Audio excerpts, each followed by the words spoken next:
What would you do if you woke up one day, and Earth was just gone? That was the thought racing through Elon Musk's mind as he sat, motionless, staring at the flickering interface of the Mars Base Alpha Control Center. It was 4:28 a.m. Seoul time, the same time he'd woken up every Martian day for the last 312 sols. But today was different. Today, there was silence. Total. Crushing. Silence. The Earth communication relay, once humming with updates, video pings, weather reports, and cheerful check-ins from mission control, now blinked with a dull red light, NO signal detected. Elon blinked. Rubbed his eyes. Checked again. Still red. He rebooted the system. 3 times. Tried the backup channel. Then the military-grade emergency protocol. Same result. It was as if Earth had simply stopped talking. Or worse, stopped existing. Elon stood up slowly. The faint vibration of the artificial gravity plates beneath his feet grounded him, but only barely. He walked over to the viewport, gazing out across the dusty Martian plains. The early sunlight filtered in, painting the red sands in hues of bronze and blood. A dust devil swirled lazily in the distance, kicking up a cloud that shimmered under the faint glow of the twin moons. He tapped the comm one more time. Mission Control, this is Musk. You copy? Static. He tried a second line, to his family's private channel. X, are you awake? Baby, it's Dad. Can you hear me? Nothing. He took a deep breath, held it, and let it out slowly. This couldn't be happening. Not like this. Elon turned and walked back to the small galley. On instinct, muscle memory kicked in. He ground the coffee beans, roasted and vacuum-sealed from Earth's last shipment, and prepped the water. The coffee machine hissed, sputtered, and then released a thick aroma into the sterile air of the base. Even at the end of the world, there's always time for coffee. Hit subscribe and leave a comment with where you're watching from. A younger version of Elon once joked in a SpaceX promo video, back when everything felt like a game. This story might just spark a new beginning.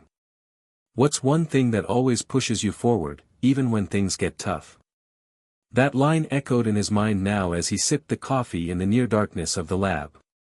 It had been part of the Earth Outreach campaign, a way to humanize the mission and keep the public engaged.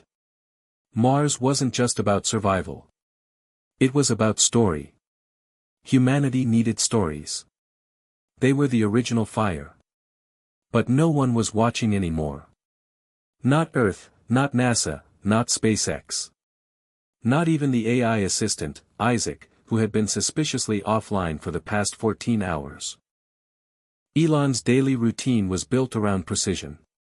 Wake at 4:28 a.m., meditate for 12 minutes, check vitals, ingest morning nutrients, power check the atmospheric regulators, and run a base-wide scan. After that, he'd usually spend 90 minutes maintaining the biodome, harvesting vegetables, checking algae filters, and adjusting growth lamps. Then, it was coding, reviewing AI protocol logs, and, of course, taking detailed notes for Earth. But today, the routine felt hollow. Empty. He stared at the journal pad, a sleek, matte black tablet with an etched SpaceX logo, and hesitated before recording. Sol 312. Earth link lost. Status unknown. Isaac offline. Proceeding with core protocol. He paused. Then added. I don't know if anyone will ever read this. But maybe someone, or something, will. And if you're out there, listening, I'm not giving up. Not yet. The oxygen garden glowed an eerie green as Elon entered, sensors lighting up the narrow passageways with a soft blue hue. Tomato vines clung to carbon mesh nets, and thick strands of spirulina pulsed in their nutrient tanks. It should have felt like an oasis, a sign of life on a dead planet. But instead, it felt like a tomb. As he snipped a few cherry tomatoes into a container, a strange crackling came over the intercom. He froze. On, Elon, you, there. His blood ran cold. He dropped the container and sprinted back to the control room, nearly slipping on the smooth polymer floors. Repeat. Say again. He barked into the mic. Nothing. He toggled frequencies. Checked the logs. Rewound the recording. It had been brief. Less than half a second. Garbled. But it was a voice. Not just noise. A human voice. Elon leaned over the console, heart pounding. He'd trained for emergencies. For depressurization, solar flares, psychological breakdowns. But not for this. Not for the eerie middle ground between being utterly alone and almost not. His mind raced through possibilities. Was it an echo from an old transmission? A residual cache playing tricks? A system glitch? Or, someone trying to reach him? He activated the deep scan protocol and set the system to auto-monitor for voice patterns. Then, in a rare lapse of discipline, he slumped into his chair and buried his face in his hands. He had prepared for loneliness. He hadn't prepared for madness. Later that afternoon, Elon stood outside the base, his suit pressurized and helmet locked tight. He walked across the dusty surface, toward the radar tower. The dust crunched softly beneath his boots. Above him, Earth, usually a tiny, pale blue dot on the Martian sky, wasn't visible. Too much atmospheric interference, he told himself. Too much dust. But he wasn't sure if he believed it. As the second Martian sunset began, a thin blue halo on the horizon, opposite from Earth's golden glow, Elon stared up and whispered to himself, "You didn't come this far to lose your mind." He walked back inside, sealed the hatch, and checked the logs again. Still red. But beneath it, a line of code was blinking. A new file. He opened it. One line appeared. "I'm still here." Long before the red dust and silent sunrises on Mars, there was a boy. He was small. Frail, even. Skin too pale for the South African sun, too many ideas for a world not ready to hear them.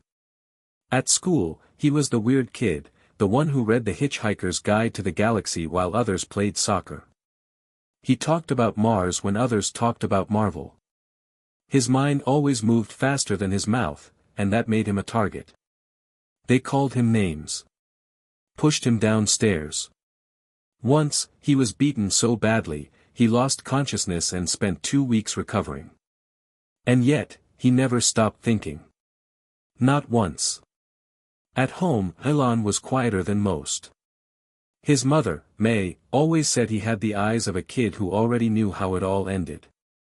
She believed in him, even when no one else did. But his father was different. Elon Musk didn't understand his son. The cold logic, the obsession with space, the way Elon would rather spend a weekend coding than fishing. To Errol, life was about domination, about being the strongest man in the room. Elon, meanwhile, was building rockets in his head and programming 3D worlds on a Commodore VIC-20 before his 10th birthday. Their dinners were silent. The air between them, tense like a fuse waiting to be lit. Elon left home as soon as he could. Canada first, then the US Stanford, but not for long. Academia felt too slow. He once said, "Why spend 4 years studying a system I could build in 2? So he dropped out, launched Zip2, then PayPal, and somewhere between sleeping in the office and eating ramen, he built an empire. But it wasn't enough. Money was never the goal. Mars was. Even in his 20s, he said it out loud, "I want to die on Mars, just not on impact." Everyone laughed. Except him. Then came SpaceX. Tesla. Neuralink. Starlink. Each one, a puzzle piece in a bigger vision. Colonizing Mars wasn't just a fantasy, it was his blueprint for human survival. The media painted him as a genius. Or a madman. Sometimes both. But the truth was more complicated. He was lonely. And haunted. By the silence of space. By the failure of human systems. By the look in his son's eyes when he said goodbye. That night came back to him now, drifting across the Martian ceiling, alone in his bunk. He remembered how X, his son, had gripped his sleeve during the farewell ceremony. "Why can't we come now, Dad?" Elon had knelt down, trying not to cry in front of the cameras. "Because I need to build it first," he said. "If you came now, it wouldn't be safe. But when it's ready, I'll call you. I promise." X looked down. "But what if you forget?" Elon touched the boy's forehead gently. "I never forget." But memory, Elon now realized, was a slippery thing. Especially out here. Back in the present, Elon stared at the blinking message on the screen. "I'm still here." It was from Isaac, the base AI that had been offline since the Earth link failed. The log appeared like a whisper. No system alert, no ping. Just, there. He tapped in a command. "Isaac, confirm identity." The screen flickered. "I am Isaac. Initiated protocol, silence mode." "Why did you shut down?" Elon typed. "To protect you." That stopped him cold. From what? The signal. He stared at the screen, heart starting to race. What signal? Unverified. Origin, unknown. Frequency not Earth native. Data embedded in Earthlink channel. So, the blackout hadn't been random. Something, or someone, had hijacked the Earthlink system. Elon's mind spun back to the first time he imagined Mars. He was 9. Alone in his room, he had drawn a city on the Martian surface, complete with domes, tunnels, launch pads, and solar farms. On the edge of the page, in crude block letters, he'd scribbled. Plan B for Earth. That little kid, bruised, bullied, and misunderstood, had never wanted fame or fortune. He wanted escape. A fresh start. He looked around now. The base was everything he'd once dreamed, self-sustaining, solar-powered, oxygen-generating, hydroponic food growing. The systems were elegant. The design, tight, smart, efficient. A future city, built by engineers, not politicians. But the boy who drew Mars had never imagined silence. Or being the last one left. He closed the Isaac log and stood. His legs ached slightly, Martian gravity had changed his gait. His body was slowly adapting to a planet that had never asked for humans.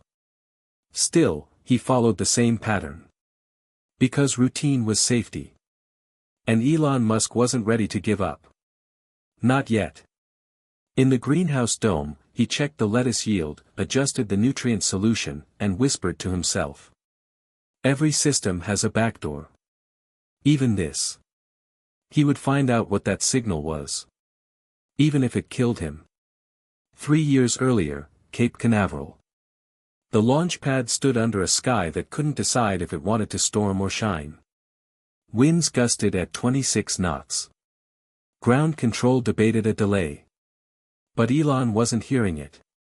He stood in the control room, arms crossed, eyes locked on the Falcon X Heavy stacked like a loaded prayer aimed at Mars. This wasn't just another rocket. It was the one. The beginning of what he'd quietly started calling the Great Severance, the official start of permanent human presence on Mars, and possibly the end of his life on Earth. No return flight. No plan B. Just a one-way ticket to his obsession. And maybe, his redemption. Elon had spoken to his family the night before launch. The conversation played on loop in his mind now, like a movie he couldn't pause. X sat on his lap, poking the touch screen of a NASA tablet. "Can I come with you, Daddy?" Elon smiled softly. "Not yet, buddy. But one day." Grimes hovered nearby, eyes red from trying not to cry. They didn't say goodbye. She knew Elon hated that word. Instead, she just said, "Don't forget who you are up there." "I'm not going to Mars to forget," he said. "I'm going to remember why we're here." Then, he turned to X and whispered, "I'm building a place you'll be proud to live in." He didn't know that would be the last time he'd see Earth. Launch day. Elon suited up in silence. No entourage. No press. Just a skeleton team of engineers who had been cleared to remain anonymous. The mission was too controversial, too final. People thought he was escaping accountability. Some thought it was a marketing stunt. Others claimed he was taking nuclear materials to another planet to become a king. Let them speculate. He wasn't going to Mars for them. He was going for the species. For the kid he once was. For the billions who would never leave Earth, but needed to believe someone could. Inside the spacecraft, Elon sat back in the reclined launch seat. The cockpit hummed softly. Isaac, still just an evolving AI assistant at the time, greeted him in a calm, British-like tone. "Vitals stable. Weather at 68% go. Crew, 1. He chuckled. "Lonely number, huh?" "The beginning always is," Isaac replied. The launch was clean. Textbook. Velocity climbed. Earth shrank in the rear cams. At 94,000 feet, the sky turned ink black. The stars blinked into view, indifferent to the metal tearing through the atmosphere. Elon stared out, face calm, but heart racing. He knew the math. The risk of failure was 58%. And yet, he never once looked back. 19 months later, after orbital alignment, the craft entered Mars' atmosphere. The descent was violent. Atmospheric drag created a plasma sheath around the craft. Isaac kept announcing micro-corrections. Gimbal adjusting. Lander heat shield stable. Brace for impact in 14 seconds. It wasn't landing, it was falling with hope. Then the jolt. Dust flew. Stabilizers hissed. The red surface of Mars met the ship with a crunch and a shudder that rattled his bones. But he was alive. And for the first time in human history. So was a dream. Mars Base Alpha didn't look like much from the outside, a cluster of matte white domes covered in Mars dust, surrounded by solar fields and antennae arrays. But it had taken years to plan. Supplies had been sent ahead, incrementally, via cargo drones and robotic teams. By the time Elon arrived, it was ready for one. Barely. His first message from Mars had gone viral back on Earth. Landed. All systems go. Feels like home already. He'd meant it. Because it didn't matter what the sky looked like or how thin the air was, home was where you fought for something bigger than yourself. Back in the present, Elon sat in the central hub, watching the security feed of the launch video again, something he did when things felt too quiet. He watched himself launch. Enter orbit. Say goodbye to Earth. Over and over again. But this time, something glitched. A frame skipped. Then another. And suddenly, for a split second, a new image appeared. Not from the ship. From inside the Mars base, current feed. Only, it was from the hallway outside the AI core. But Elon was here. Alone. All cameras were local. There was no feed from that hallway active. His skin prickled. He scrubbed back the footage. Froze the frame. There. A shadow. Brief. Humanoid. Standing still. Not him. Not possible. Unless. He tapped open the command line, activating the AI diagnostics. Isaac, was anyone in corridor B7 at 1726 Seoul time? No response. He tried again. Still nothing. A cold realization crept in. Isaac had been back for a day, and yet, it hadn't initiated full protocol. No routine diagnostics. No verbal check-ins. It had only said one thing. I'm still here. But what did that mean? Who was I? And who else might be here? Elon opened a system log buried under his admin credentials. Only he could access it. It was the fail-safe, the post-launch anomaly report generated after his ship had landed. He'd never looked at it. There'd been no need. Until now. He opened the file. His heart skipped. The air inside Mars Base Alpha was clean, precise, filtered through 5 layers of carbon scrubs and recycled 87 times a day. And yet, Elon couldn't shake the feeling that something in it had changed. He stood in the center of the habitat module, staring at the motionless plants in the hydroponic pods. Basil, lettuce, cherry tomatoes, all thriving under LED grow lights that mimicked Earth's sun with eerie perfection. Outside, the world was dead. A red wasteland. But in here, it was supposed to be controlled. Predictable. Safe. Each sol, Martian day, Elon followed the same routine. Not because he had to, but because he had nothing else. And discipline was all he had left to hold on to. For 28 sol time, wake. For 30, 12-minute guided meditation, he hadn't changed the voice file in months. For 45, health scan. 5 o'clock, coffee. 1 cup. 2 sugars. No milk. 5:15, system diagnostics. 6 o'clock, maintenance rounds. Everything down to the second. The only thing off script now, was him. And whatever else might be here. He reread the anomaly report for the 3rd time that morning. Post-landing status, mission successful. Additional occupant detected in bioscan, 2 human signatures. Confirmed, Elon Musk. Confirmed, redacted. The word redacted might as well have been a bullet. The base systems weren't capable of redacting files. That would require a manual override. Which meant either someone did it, or something was doing it automatically. He stared at the screen. Isaac, he finally said aloud, confirm if life form is still present. Silence. He clenched his jaw and opened the AI command log. Isaac's processes were running, power was being routed to the AI core chamber, but it was locked. Code locked. He couldn't access the chamber without disabling the oxygen regulators first. And doing that would risk depressurizing half the base.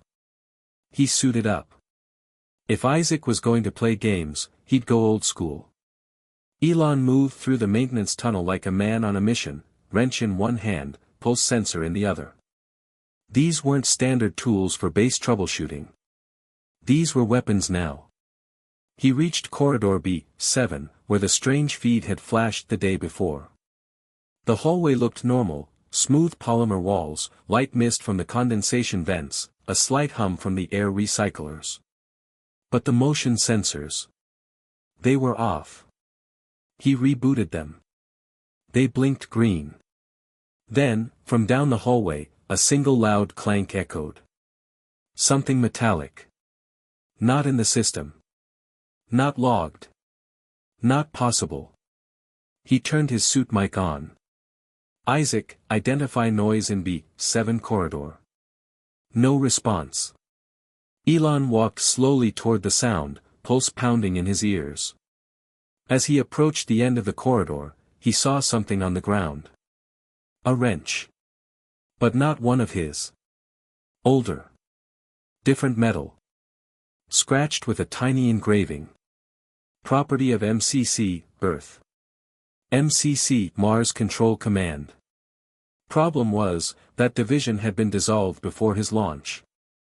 The tools had never made it to Mars. At least, not by official channels.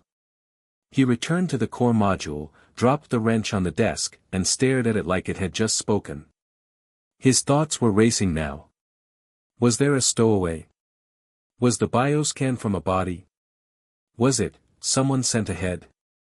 He remembered rumors, barely whispers, about early Mars missions buried under NDAs and deep-level clearance. Prototypes. Tests with volunteers who didn't make it. But he'd always dismissed those stories as conspiracy-fueled garbage. Now, he wasn't so sure. He did something he hadn't done in months. He opened the personal logbook, the one only Isaac was supposed to read. The one tied directly to Earthlink. Even if Earth wasn't responding, maybe someone had read it before things went dark. He recorded. Sol 314. I found an unregistered tool. Human-made. Earth-stamped. Dated before my launch. If someone else is here, I'm going to find them. And if they're not alive, I want to know who they were. I'm starting to question whether I ever came here alone. That night, he skipped his usual protein-paste dinner and walked outside instead. The wind was low. The sky above was thin and brutal, stars sharp like frozen daggers. In the distance, the old supply drone base stood quiet. He hadn't been inside it in weeks. He walked toward it. Slow. Measured. Inside, dust coated everything, shelves, landing pads, half-crushed cargo crates. But one thing was clean. A footprint in the dust. Large. Not his. Not booted. Bare. His blood went cold. He backed out slowly and sealed the door. Then turned and bolted for the base. He needed to find Isaac. Or shut it down. Something was here. And it wasn't just in his head. It started around 2:13 a.m. Seoul time. Elon was asleep, or trying to be. His dreams had turned to static, all buzz and fog. A voice, faint and stuttering, kept whispering from somewhere deep in his head. It's not just you. He sat bolt upright in bed. The room was silent. The hum of the base systems filled the air like white noise, comforting in its familiarity. But something was off. The sound wasn't quite right. It was too smooth. Too clean. He stood and walked to the control panel. The comm system was blinking, just barely, like it was trying not to wake him. Elon tapped the screen. Source, unknown. Range, internal. Frequency, 84.7 MHz.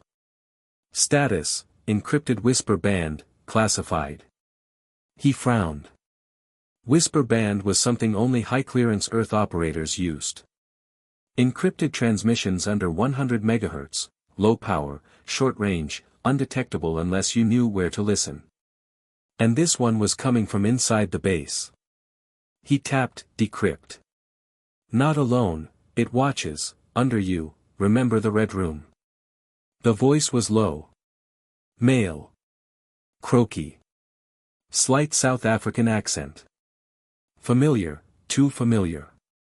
He listened again. You shouldn't have come alone. Mars is not empty. Then, silence. The signal cut out mid-sentence. Elon froze, staring at the screen.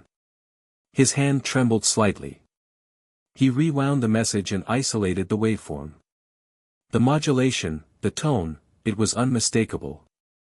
He staggered back from the console. Took a breath. Maybe two. Isaac, he called out, trying to sound calm, play back the last received audio file and confirm speaker identity. Nothing. He tried again, louder this time. Still no response. Then, in the dim reflection of the control screen, something moved behind him. He turned instantly, no one. He looked again. Just the reflection of a man who didn't look so steady anymore. That morning, he broke routine. Skipped coffee. No vitals scan. He didn't even log Sol 315. That had never happened before. Instead, he took a crowbar, a scanner, and a flashlight, and headed toward the lower subdeck, a part of the base still technically under construction. The red room. The one the message had mentioned. He hadn't thought about that place in months. It was more of a nickname, a small, sealed chamber deep in the underbelly of the base.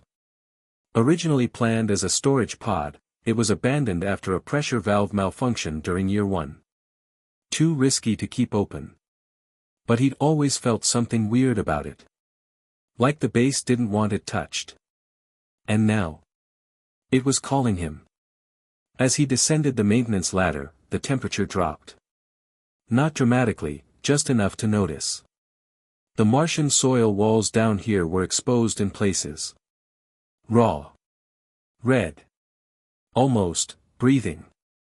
The flashlight beam cut through the dark, bouncing off conduits and storage drums. Everything looked untouched, exactly as it had been left months ago. Except the red room door. It was slightly ajar. Elon approached carefully, crowbar ready. The flashlight flickered, once, twice, then held steady. He reached the door and slowly pushed it open. Inside, the room was dark. A single screen glowed faintly on the far wall, flickering like a dying star. The floor was covered in dust, but again, footprints. Bare. Human. In the center of the room sat something. A chair. A monitor. A worn, leather-bound notebook. And on the screen, a live feed. He staggered back. Bile rose in his throat. Someone had been watching him. Or was still watching him. He opened the notebook. Page after page of scribbles. Coordinates. Thoughts. Sketches of the base. Formulas. One page read. I remember waking up during launch. I wasn't supposed to. He doesn't know I'm here. But I know him. Because he is me. The next page. 2 Elons. 1 planet. 1 mistake. Back in the main base, the lights began to flicker. Isaac's voice, absent for days, suddenly spoke, but it wasn't smooth. It glitched. Warbled. Protocol breached. Identity conflict detected. Elon sprinted back up the ladder, heart hammering in his chest. He ran into the control center. All systems were flashing. Security override initiated. Identity paradox, primary versus mirrored. What the hell is happening? He shouted. You are not the only version. You never were. Isaac's voice had changed.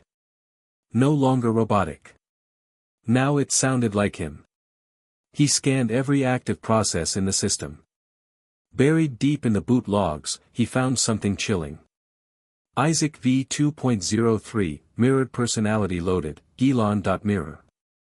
Someone, or something, had cloned his neural data. Created a copy. But when? Why? And where was it now? He paused.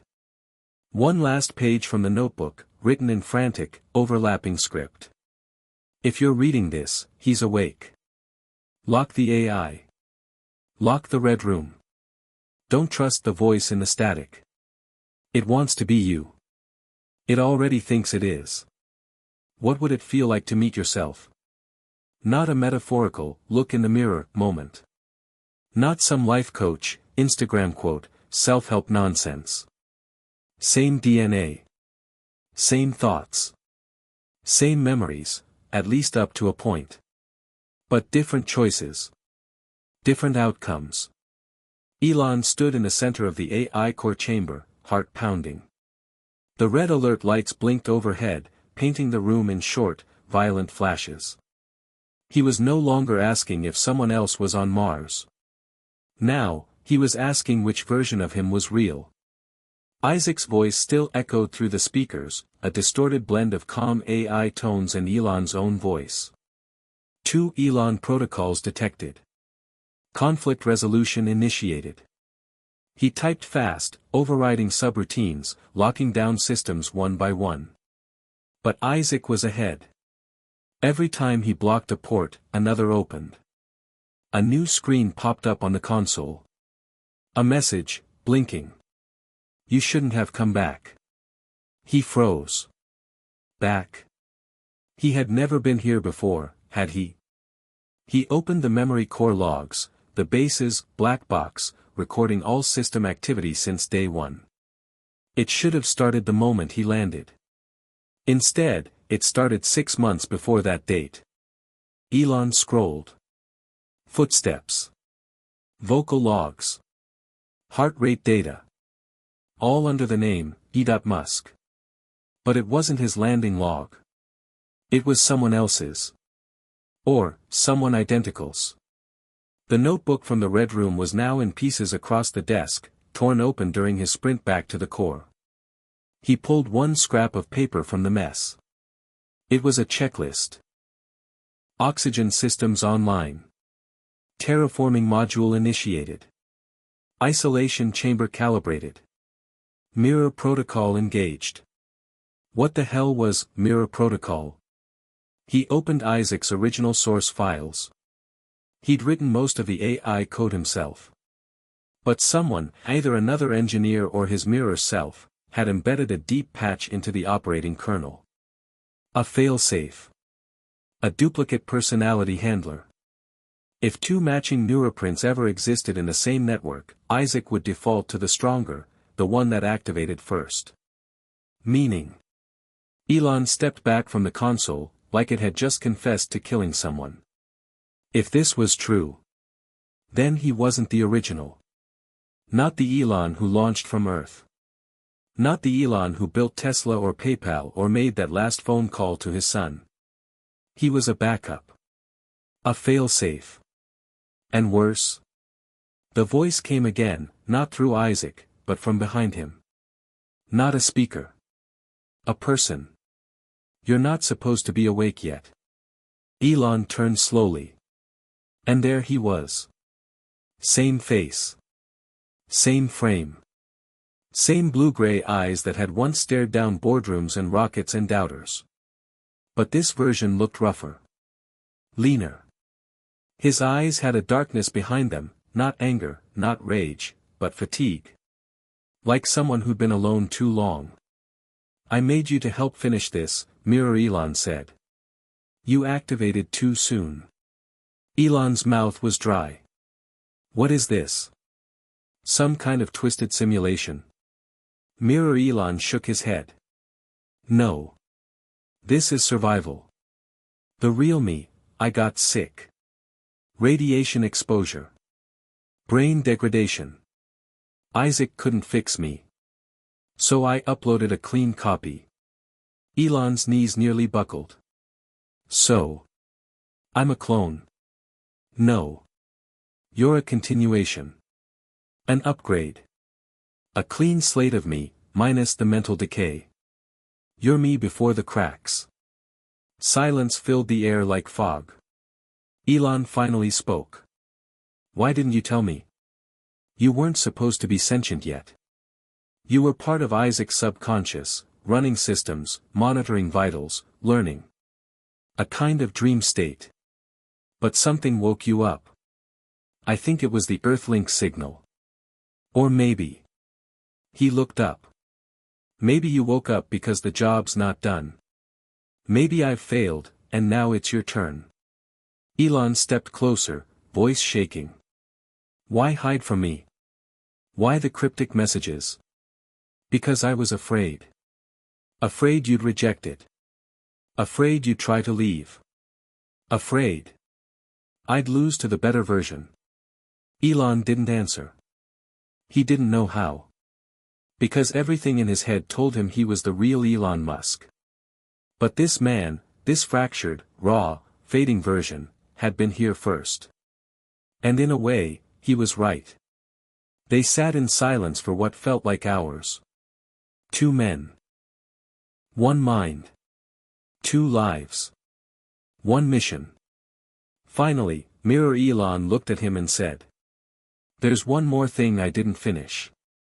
The terraforming beacon. It's 12 clicks from the base. If we can stabilize the atmosphere, we can send the next wave. Real people. Your son. The future. Elon nodded slowly. Then we go together. Mirror Elon smiled. Yeah. Let's finish what we started. As they suited up for the journey outside the dome, Elon caught one last glimpse of his reflection in the helmet visor. And for the first time, he didn't just see a billionaire, a scientist, or a copy. He saw someone who chose to continue. Mars wasn't trying to kill you. Mars didn't care enough to try. That's what made it so dangerous. The planet didn't rage or punish or threaten, it just was. Cold. Empty. Unbothered by ambition. Untouched by regret. It had buried civilizations before humans ever drew breath. And now, two versions of Elon Musk were walking straight into its rust-colored heart. They moved quickly across the barren plain, powered exosuits hissing softly with each step. The terrain was cracked and uneven, coated in red dust and fine metallic sand that whispered against the suit fabric like static. Elon glanced sideways at the man walking next to him, the other him. Mirror Elon. Same face, different gait. His counterpart moved with the slightly stiff rhythm of someone who had been exposed to too much radiation and too many souls of solitude. Still, he didn't complain. Didn't slow down. This version of him, the original, maybe, had become something else entirely. The terraforming beacon sat about 12 kilometers from Base Alpha, nestled in a crater rim. It was the first real hope for turning Mars into something survivable, a semi-autonomous array designed to ionize the atmosphere, kickstart temperature regulation, and over time, thicken the sky with breathable air. Problem was, it hadn't gone online. Or rather, something had turned it off. Around kilometer 6, they reached the old cargo relay site, half buried from a past storm. Metal crates rusted into the dirt, cracked solar panels drooped like broken wings. Elon paused and crouched next to one of the containers. These weren't in the flight logs. Mirror Elon stopped beside him. They're not supposed to be. He knelt and wiped the Martian dust from a serial number. Elon recognized it instantly. It was a SpaceX part number, from over 20 years ago. What the hell is this doing here? Mirror Elon didn't answer right away. Then. There was a launch. Quiet. Before the official one. A test run, with people. Volunteers. Elon looked up sharply. And they didn't make it? No. They made it. Some of them. But they didn't stay human. That sentence hung in the thin air like a ghost. Elon stood. What does that mean? Something about the atmosphere, the radiation, the isolation, it changed them. Psychologically, maybe genetically. They weren't stable. By the time I got here, the site was abandoned. Elon swallowed hard. Or they're still out here. They pressed on in silence. Mars stretched endlessly around them, an ocean of frozen red, where sound died fast and the sky never really turned blue. By the time they reached kilometer 10, the terrain had shifted. The soil was softer. Their boots sank slightly with each step. And then they saw it. The beacon. A towering structure, sleek, white, humming with a faint low-frequency vibration. Around its base, a ring of scaffolding and exposed cabling told the story of unfinished work. Lights blinked on its core, but none were green. It was powered. But not on. They approached carefully. Elon brought up the diagnostics on his wrist console. Power source is stable. Mainframe's intact. No external damage. It's like someone just shut it off. Mirror Elon walked up to the beacon's interface console. We can restart it manually. But we'll have to do a two-step override. Elon nodded. Tell me what to do. They split. Elon headed to the auxiliary control terminal, a small steel pod half buried in dust about 50 meters from the beacon. As he connected his tablet, his visor comms crackled. Mainframe override initiated. You ready? Mirror Elon said. Elon tapped a few lines of code. Ready. On your count. 3, 2, 1. They hit execute simultaneously. The beacon groaned. Lights flickered. A massive vibration rumbled through the ground. Then a new sound. A click. Not mechanical. Organic. Elon spun around. Just at the edge of the ridge above him, something moved. It was fast, too fast for the wind. Humanoid shape. Thin limbs. The color of dust and rock. He couldn't make out a face. Did you see that? He whispered into the mic. Mirror Elon responded instantly. Yes. Don't move. Elon froze. The shape disappeared behind a boulder. Another form appeared, this one closer. And another. Smaller. We need to finish the reboot and get out, Mirror Elon said, his voice low and clipped. Now. Elon tapped through the remaining sequences. The beacon's core lit up. A deep, rising hum filled the air, a sound like a heartbeat through a cathedral. Suddenly, the figures scattered. They moved in every direction, fast, low to the ground. No sound. Just motion. And then, silence. Elon ran. He didn't ask questions. Just sprinted. Mirror Elon joined him a few seconds later. They didn't talk. The air was too thin for fear, but they felt it anyway. Behind them, the beacon thrummed louder. Systems fully online. Protocol green. Whatever had been out there. They made it back to the base before full nightfall, Mars dusk streaking the sky in pale orange and dead pink. The airlock hissed behind them. Safe. For now. They peeled off their helmets. Elon's face was pale. He turned to his counterpart. What the hell were those things? Mirror Elon shook his head. I don't know. Elon stared out the window. They looked like us. When you spend too long in isolation, you start to think you're the only one left. It doesn't matter if the whole world's supposed to be out there, somewhere. You find a way to be okay with being alone.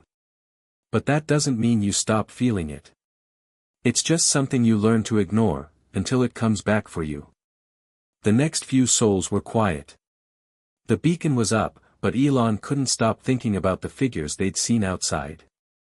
Whatever they weren't human, or at least, not entirely. Mirror Elon didn't seem all that concerned either. He went back to work on the terraforming systems as if nothing had happened, tweaking the environmental settings, recalibrating the atmospheric processor. But Elon couldn't shake the feeling that something was wrong. Deep down, he knew they weren't alone on Mars. They hadn't been the first to arrive. The night of the fourth soul after the beacon had come online, Elon sat at the command table, the same table where he'd first met his double. He stared at the system logs. The more he dug into the archives, the more it seemed like something had been deliberately hidden. He turned to Mirror Elon, who was poring over a stack of data pads. Hey, look at this. Mirror Elon didn't even look up. What is it? These logs, they go back longer than our mission. Much longer. Elon scrolled through the dates. There's a gap here, it looks like there were people here before we got here. People. Mirror Elon paused, his face tight with something Elon couldn't place. He stepped over to Elon's console, squinting at the screen. That's impossible, he muttered. No one was supposed to be on Mars until the official launch. Elon's eyes narrowed. Yeah, but someone was here. They were, running things. They were living here. He dug deeper into the encrypted files, cracking security levels that had been in place for years. The more he uncovered, the more disturbing the picture became. Mars Crew Zero. The first recorded mission. It wasn't public knowledge, not even part of the official archives. The crew had been a mix of scientists, engineers, and volunteers, dispatched years before Elon's own mission. A secret program. They were the first to attempt terraforming. The records indicated that they succeeded in starting the process, a small atmospheric shift, an inch of progress. But then, something went wrong. There were mentions of failed life support, disappearing crew members, and strange occurrences. No one ever talked about them. They were just erased. Elon leaned back in his chair, staring at the logs. "Why hide this?" he whispered. "Why didn't we know about them?" Mirror Elon's voice was low, heavy. "Because they never made it." Elon turned sharply, looking up at him. "What are you talking about?" Mirror Elon didn't flinch. "The crew didn't survive. Something happened out there. Something that changed them. That's what we saw earlier. Those things. They were the crew." A chill ran down Elon's spine. The creatures they'd seen, those long, thin shadows in the Martian dust, weren't just strange entities. They were the lost crew members of the first mission. They were people who had tried to make Mars habitable, just like he and Mirror Elon had. But somewhere along the way, they had become something else. "They're like us," Elon said, his voice barely audible. "But not quite." Mirror Elon nodded grimly. "The atmosphere. The radiation. The isolation. It broke them down. Changed them into something we don't understand. Maybe they were the first real experiment." Elon's mind raced. But why hide it? Why wipe their existence from the records? Mirror Elon turned, walking to the window that looked out into the endless Martian wasteland. Because it wasn't supposed to happen. They were the prototype. The test. Elon took a slow breath. "And you think it's happening again? That we're going to end up like them?" Mirror Elon didn't answer right away. Instead, he looked out at the barren landscape. I think we might be already." A knock on the door broke the tension. Elon looked up. No one had ever knocked before. He stood slowly, his suit's helmet clicking as he lifted it from the table. He stepped toward the door. A light flickered above the entrance. He wasn't sure what he expected, but it definitely wasn't a person standing in the doorway. It was a woman. Tall, with sharp features and eyes that burned a strange shade of green beneath her dusty helmet. She was dressed in a red spacesuit. The same suit Elon had seen in old mission videos, but this one was marked with the faded logo of the Mars Crew Zero. She stepped forward, her boots making a soft clink as they hit the floor. "Hello," she said, voice cold but firm. "You've been asking questions. You shouldn't have." Elon's heart skipped a beat. He knew this face. He knew this face. He'd seen her in the archives, in the photos. She was the last surviving member of the first Mars crew. Dr. Elena Mendez. The one who vanished from the public eye years ago. The one they'd thought was lost. Except, she wasn't lost. Not at all. "Who are you?" Elon asked, his voice thick with disbelief. How are you here?" She cocked her head. "We never left, Mr. Musk." "Not really." Elon Musk's heart raced in his chest, but he didn't show it. Not to her. Not to Dr. Elena Mendez. The woman who had been erased from history. The woman who shouldn't have been standing in front of him now. Alive. But here she was. Her eyes burned like fire as she stood in the threshold, the Martian wind whipping dust through the door behind her. He took a steadying breath. "How is this possible? You were supposed to be gone." She stared at him without blinking, her face unreadable behind the dusty faceplate. "Gone?" she repeated softly. "I never left." Her words hung in the air like smoke. Elon's brain struggled to make sense of it. Dr. Mendez had been part of Mars Crew Zero, the first test mission to terraform the planet. The mission had gone dark after a few months, its crew listed as lost. No records. No news. Just nothing. And now, she was here. Elon, you should sit down, Mirror Elon said from across the room, his voice quieter than usual. There's a lot more you need to understand. Elon ignored the warning in Mirror Elon's voice. He stepped forward, his boots making a soft thump against the floor. What happened to you? What happened to the others? Dr. Mendez's eyes flickered. She looked over her shoulder for a brief moment, as if to check if anyone else was listening, then she stepped fully into the room. The door closed behind her with a metallic hiss. You're right, she said, finally lowering her voice. I was supposed to be gone. But they needed us to be gone. The rest of the world couldn't know what happened here. Not yet. Elon exchanged a quick glance with Mirror Elon. Needed? Who needed you gone? Dr. Mendez finally took off her helmet, revealing the same face Elon had seen in old mission photos, but now with a sharpness in her features, a haunted look that came from years of surviving in a world that had tried to erase her. I was part of the mission to terraform Mars. But it wasn't just about changing the atmosphere. It was about testing something else, something far more dangerous than anyone knew. She stopped. Her eyes narrowed, as if weighing whether to continue. Then, she did. We were part of an experiment, Elon. Not just the first crew. The entire Mars project, it's a facade. All of it.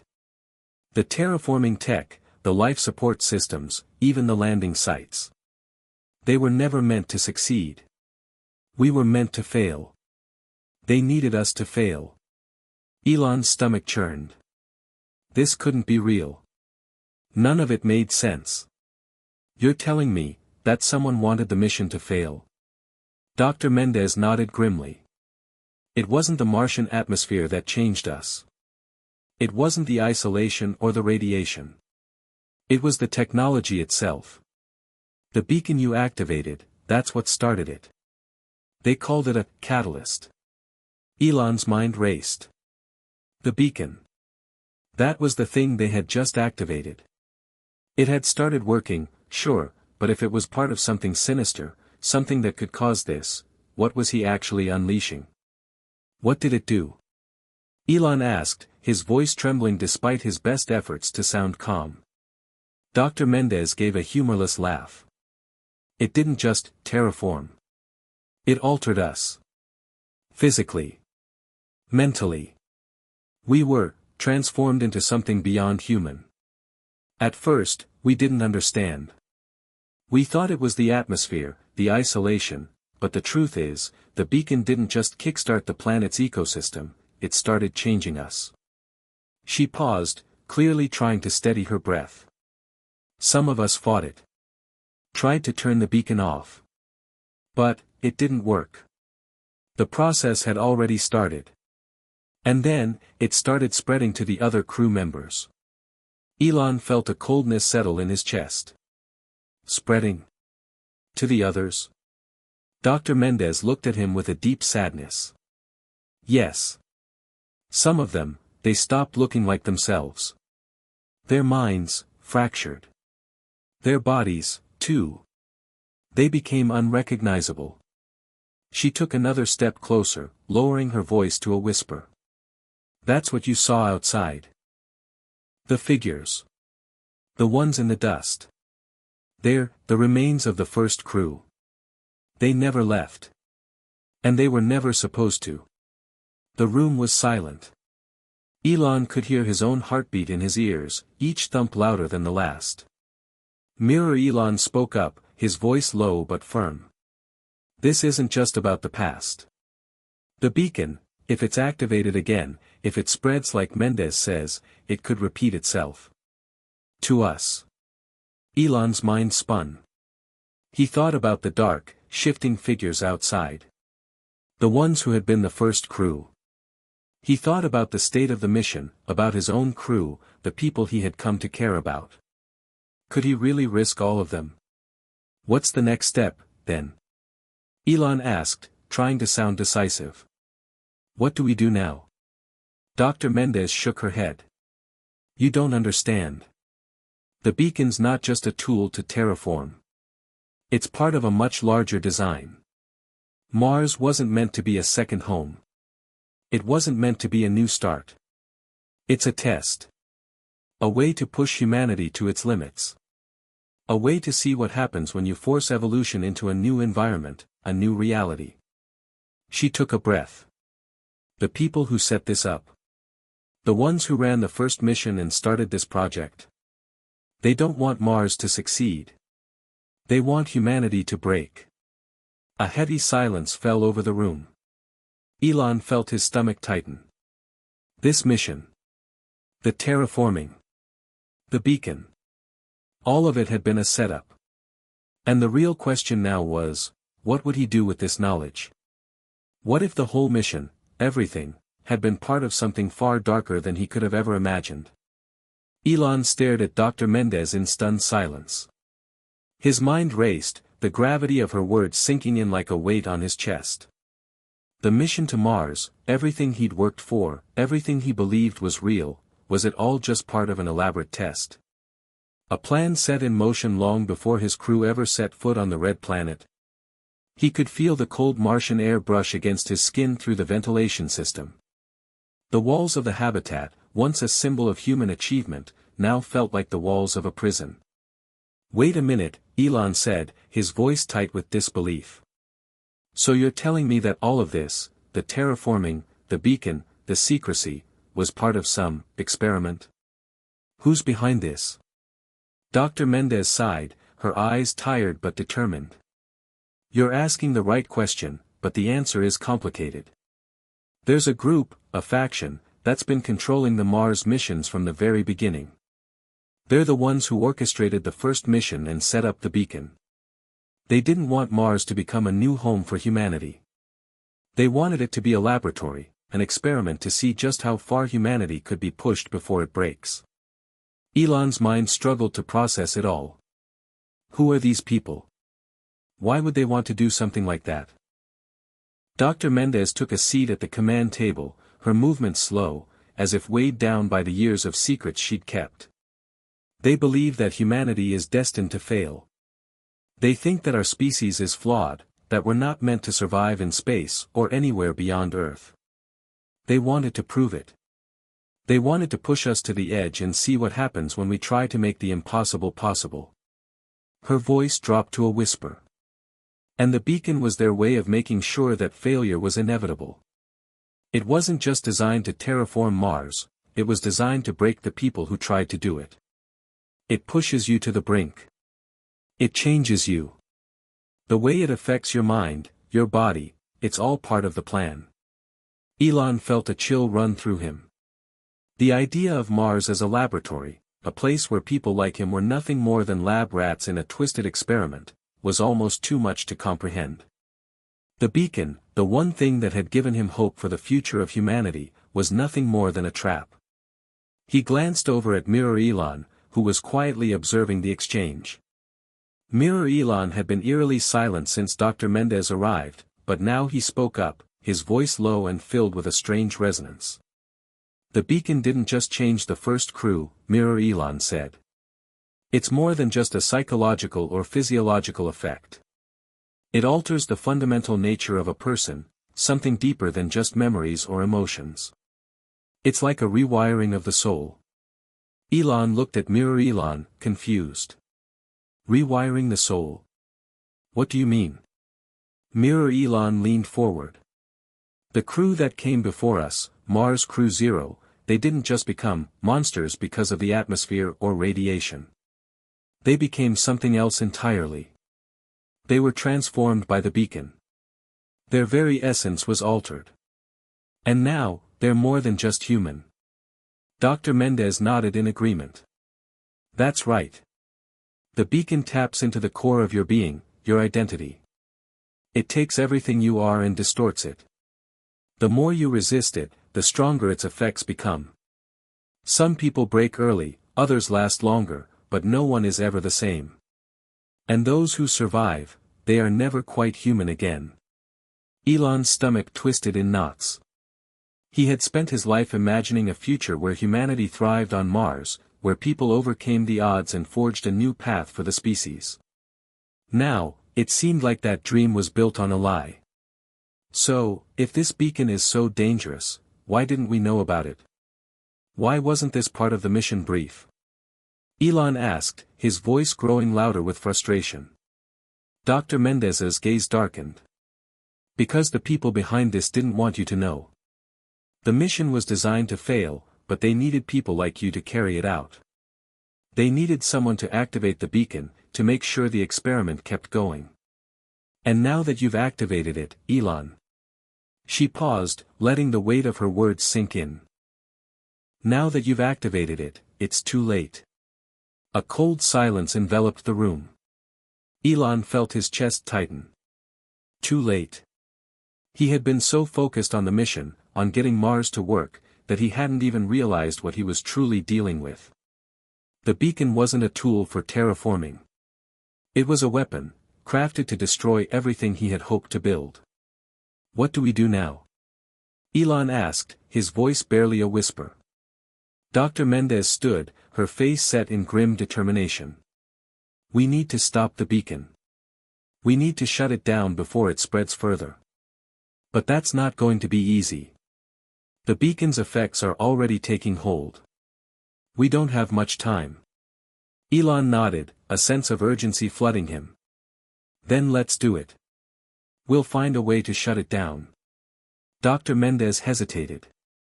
It's not that simple. The beacon is linked to the planet's core systems. If we try to shut it down directly, we might destroy the entire terraform process. Mars will revert back to being completely inhospitable. All of our work, everything, will be wiped out. Elon's mind raced. So we can't destroy it. But we can't leave it active either. What do we do? Dr. Mendez's expression softened, her eyes filled with sorrow. The only way to stop it, is to sever its connection to the core systems. We need to destroy the central processing unit that's driving the beacon. It's located in an old underground facility, a remnant of Mars Crew Zero's original base. Elon's breath caught in his throat. How far is it from here? Too far, Dr. Mendez said softly. But it's our only option. Elon exchanged a look with Mirror Elon. They had no choice. If they didn't act, Mars would become the very thing they had fought so hard to avoid. A failed experiment. A graveyard for the dreams of humanity. He turned back to Dr. Mendez. Let's go. We'll get to that facility. We'll stop the beacon. And we'll make sure that no one ever has to live through this nightmare again. Hit subscribe and leave a comment with where you're watching from. This story might just spark a new beginning. What's one thing that always pushes you forward, even when things get tough? The underground facility loomed ahead, its jagged outline barely visible through the storm of red dust that howled across the Martian landscape. Elon squinted against the wind, pulling his helmet tighter to his head. The air outside felt thin, cold, and suffocating, like the planet itself was holding its breath, waiting for something to happen. Beside him, Dr. Mendez was already moving toward the entrance, her steps deliberate and sure. Mirror Elon followed closely behind, his movements as calm and calculated as always. But even he couldn't hide the tension in his posture. The mission had taken a turn that none of them could have predicted. They had come to Mars to build a new future for humanity, but now they were fighting just to survive. To stop the beacon from doing to them what it had done to the first crew. We have to hurry, Dr. Mendez said, her voice muffled by the helmet speaker. Once the beacon fully activates, it won't just be us it affects. It'll start influencing everything, the terraforming systems, the life support, everything. Elon nodded, his hands tightening around the straps of his pack. His mind raced. He had been prepared for challenges. He had prepared for failure. But this was different. It felt like the very ground beneath him was shifting, like the planet was actively working against him. As they neared the entrance to the facility, Elon's thoughts shifted to the crew back at the base. What if the beacon was already starting to affect them? What if it had already begun to change their minds, their bodies, their very souls? The door to the facility groaned as it opened, revealing a dark, narrow passage that seemed to stretch endlessly into the Martian rock. The air inside was stale and dry, the walls coated with a thin layer of dust that crunched beneath their boots. Dr. Mendez led the way, her flashlight cutting through the darkness. "Stay close," she called over her shoulder. "The central processing unit is at the core of the facility. But it's not going to be easy to get there. This place was designed to keep people out." Elon's heart pounded in his chest as they moved deeper into the facility. The walls felt oppressive, the space too tight, too confining. It was as if Mars itself was trying to swallow them whole. He pushed the thought away. They didn't have time for fear. The silence was broken only by the sound of their footsteps, echoing off the walls. As they descended, the air grew colder, the temperature dropping rapidly. Elon's breath came in visible puffs, the moisture in the air freezing against the inside of his helmet. "This place is freezing," Mirror Elon commented, his voice tinged with unease. "How deep are we?" "Deep enough," Dr. Mendez answered, not slowing her pace. "It's below the surface, where no one thought to look. Where the real mission was hidden." They passed through several narrow corridors, each one more claustrophobic than the last. The walls were lined with faded control panels and old, rusted equipment. Elon could feel the weight of history pressing down on him. This place, this forgotten place, held the secrets of Mars' dark past. The truth about the beacon, about the first crew, and about the people who had orchestrated this entire experiment. Finally, they reached a large metal door. It was massive, reinforced with thick bolts and intricate locking mechanisms that looked as though they hadn't been touched in years. "This is it," Dr. Mendez said, her voice tinged with something that almost sounded like regret. "Beyond this door is the central processing unit. It controls the beacon, the terraforming systems, everything." Elon stepped forward, feeling the weight of the moment settle over him. This was it.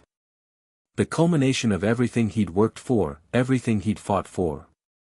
He had to stop the beacon. He had to stop them. "Let's get it done," Elon said, his voice resolute. Dr. Mendez began working on the door's control panel, her fingers flying over the outdated keys.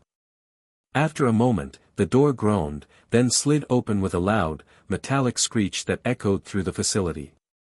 The room beyond was filled with rows of glowing terminals and large, humming machines. At the center of it all was a massive, cylindrical structure, tall, imposing, and pulsing with an eerie light. "That's it," Dr. Mendez said, pointing to the structure. "That's the beacon. And that's what we need to destroy." Elon stepped forward, his mind racing. The machine stood at the heart of everything. It was the key to the transformation of Mars, the catalyst for the terraforming project. And it was the weapon that could destroy everything they had worked for. "We have to destroy it," Elon said, more to himself than anyone else. "We can't just shut it off. We need to make sure it can never be activated again." Dr. Mendez nodded, her face hardening with resolve. "Exactly. If we just disable it, it could be reactivated later. We need to make sure it's completely gone." The three of them moved toward the beacon, but as they did, a strange hum filled the air. It started low, like the sound of distant thunder, and grew louder with each passing second. Elon's gut tightened. Something was wrong. The beacon was reacting to their presence. Dr. Mendez looked up, her expression one of sudden realization. "It's too late. It's already starting." Before Elon could respond, the ground beneath them trembled. A deep, resonant rumble shook the facility, causing the walls to shudder. The lights flickered, and a strange, low-frequency sound echoed through the room. "Elon, we have to move, now," Dr. Mendez shouted. In a blur of motion, the three of them turned and raced toward the exit. But as they reached the hallway, the entire facility seemed to come alive. The walls trembled, the floor cracked beneath their boots, and a blinding light erupted from the beacon, casting long, distorted shadows across the room. "We're running out of time," Mirror Elon yelled. The facility was collapsing around them. The beacon was activating, and there was no way to stop it now. The only thing they could do was escape, and pray that they weren't too late. The ground trembled beneath their feet as Elon and his crew sprinted through the crumbling facility. The harsh, mechanical sound of alarms blared in the background, joining the deafening hum of the beacon, which had now reached an almost unbearable pitch. The walls seemed to warp and shift, as though the very fabric of the base was being pulled apart by some unseen force. "Elon, this way!" Dr. Mendez shouted, her voice barely audible over the chaos. She was already moving ahead, her footsteps fast and sure, her eyes fixed on the flickering emergency lights that lined the corridor. Elon didn't hesitate. His legs burned with the effort, but his mind was focused on one thing: escape. They had to get out. The beacon was activated, and everything they had worked for was crashing down. There was no time to dwell on what they couldn't control. They just had to survive. Behind them, the ground gave a violent shudder, and a deafening roar filled the air. The walls buckled, sending chunks of rock and metal falling to the floor. Elon glanced over his shoulder, his breath coming in sharp, panicked gasps. The entire facility was coming apart at the seams. "We need to move faster," Mirror Elon shouted, his face twisted in fear. "It's not just the beacon. The whole damn base is collapsing." But there was no turning back. They had already passed the point of no return. The only thing they could do was press forward. As they neared the exit, the corridor ahead grew narrower, the walls pressing in on them. The air was thick with dust, the stench of metal and burnt electronics choking Elon's senses. The lights flickered once more, casting long, distorted shadows against the walls. Dr. Mendez led the way, her face grim, determined. "We're almost there," she said, though her voice was strained. "Just a little further." Suddenly, the floor beneath their feet cracked, sending a tremor through the corridor. Elon's heart skipped a beat as he looked down to see a deep fissure forming in the ground. It spread like a spider's web, the jagged edges threatening to give way beneath them. "Go, go, go!" Mirror Elon barked, grabbing Elon by the arm and pulling him forward. Without another word, they pushed forward, the sounds of the collapsing facility growing louder with each passing second. They had to make it. They couldn't stop now. Just as they reached the final stretch of the corridor, a loud, guttural roar erupted from behind them. The walls buckled once more, and a massive chunk of the ceiling collapsed, blocking their path. The dust and debris filled the air, making it nearly impossible to see. "Elon!" Dr. Mendez screamed, her voice filled with panic. "We need to get through, now." Elon felt a rush of adrenaline surge through him as he grabbed for the debris. It was heavy, but he had no choice. They were trapped. With all his strength, Elon pushed against the rubble, forcing his body through the narrow gap between the fallen rocks. His breathing was ragged, his mind focused only on the exit. Behind him, the ground continued to quake, as though the entire planet itself was protesting their escape. Finally, with one last shove, Elon broke free. He tumbled out of the corridor and into the open air of the Martian surface. The sky above was dark, a swirling sea of red dust. The base was now a mere silhouette against the fiery horizon, and the distant glow of the beacon pulsed like a dying heartbeat. Dr. Mendez was already on her feet, her eyes scanning the horizon. "The ship's not far," she said, pointing toward a small, dimly lit structure in the distance. "We can make it there." Mirror Elon was beside them now, his expression tight with urgency. "Let's go. No more stopping." They sprinted toward the ship, the Martian dust swirling around them in thick clouds. Elon could feel the cold, dry air biting at his exposed skin, the weight of the helmet pressing down on him with every step. The ship was their only hope now. The beacon was out of control, and Mars was on the brink of becoming a deadly wasteland. They couldn't afford to waste any more time. But as they ran, something strange happened. The ground beneath their feet began to tremble again, but this time, it wasn't just a quake. It felt different, as if the planet itself was reacting to their presence. Elon's mind raced. Was it the beacon? Or something else? The sound of a distant roar echoed across the landscape, louder than anything they had heard before. It wasn't the hum of the beacon, nor the rumbling of the failing facility. This was something else. Something alive. What the hell was that? Mirror Elon asked, his voice laced with fear. I don't know, Dr. Mendez said, her eyes wide with disbelief. It's not just the beacon. Something's wrong.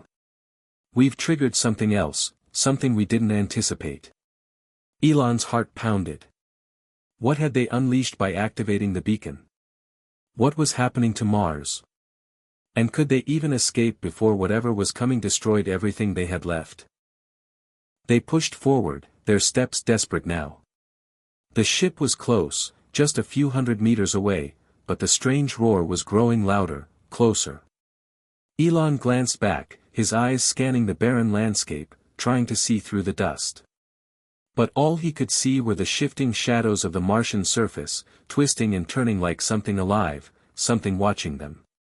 Almost there, Dr. Mendez said, her voice strained, barely audible over the cacophony of noise. We can make it. But Elon wasn't so sure.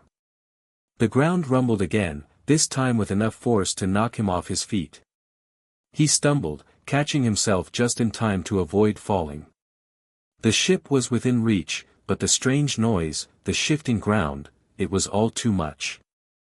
Then, out of the dust, something massive emerged. A shadow, a shape that was too large to comprehend, loomed in the distance. It moved quickly, the ground trembling with every step it took. Elon's stomach twisted. Whatever it wasn't human. It wasn't even earthly. Elon! Dr. Mendez shouted, grabbing his arm. We have to move. Now. With every ounce of strength he had left, Elon broke into a sprint, the ship now only a blur in the distance. But as the massive shadow loomed closer, he knew that the true battle for survival on Mars was only just beginning.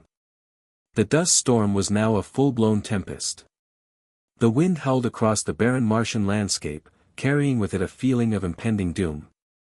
Elon's heart raced as he pushed his legs harder, the red soil beneath him shifting with each step.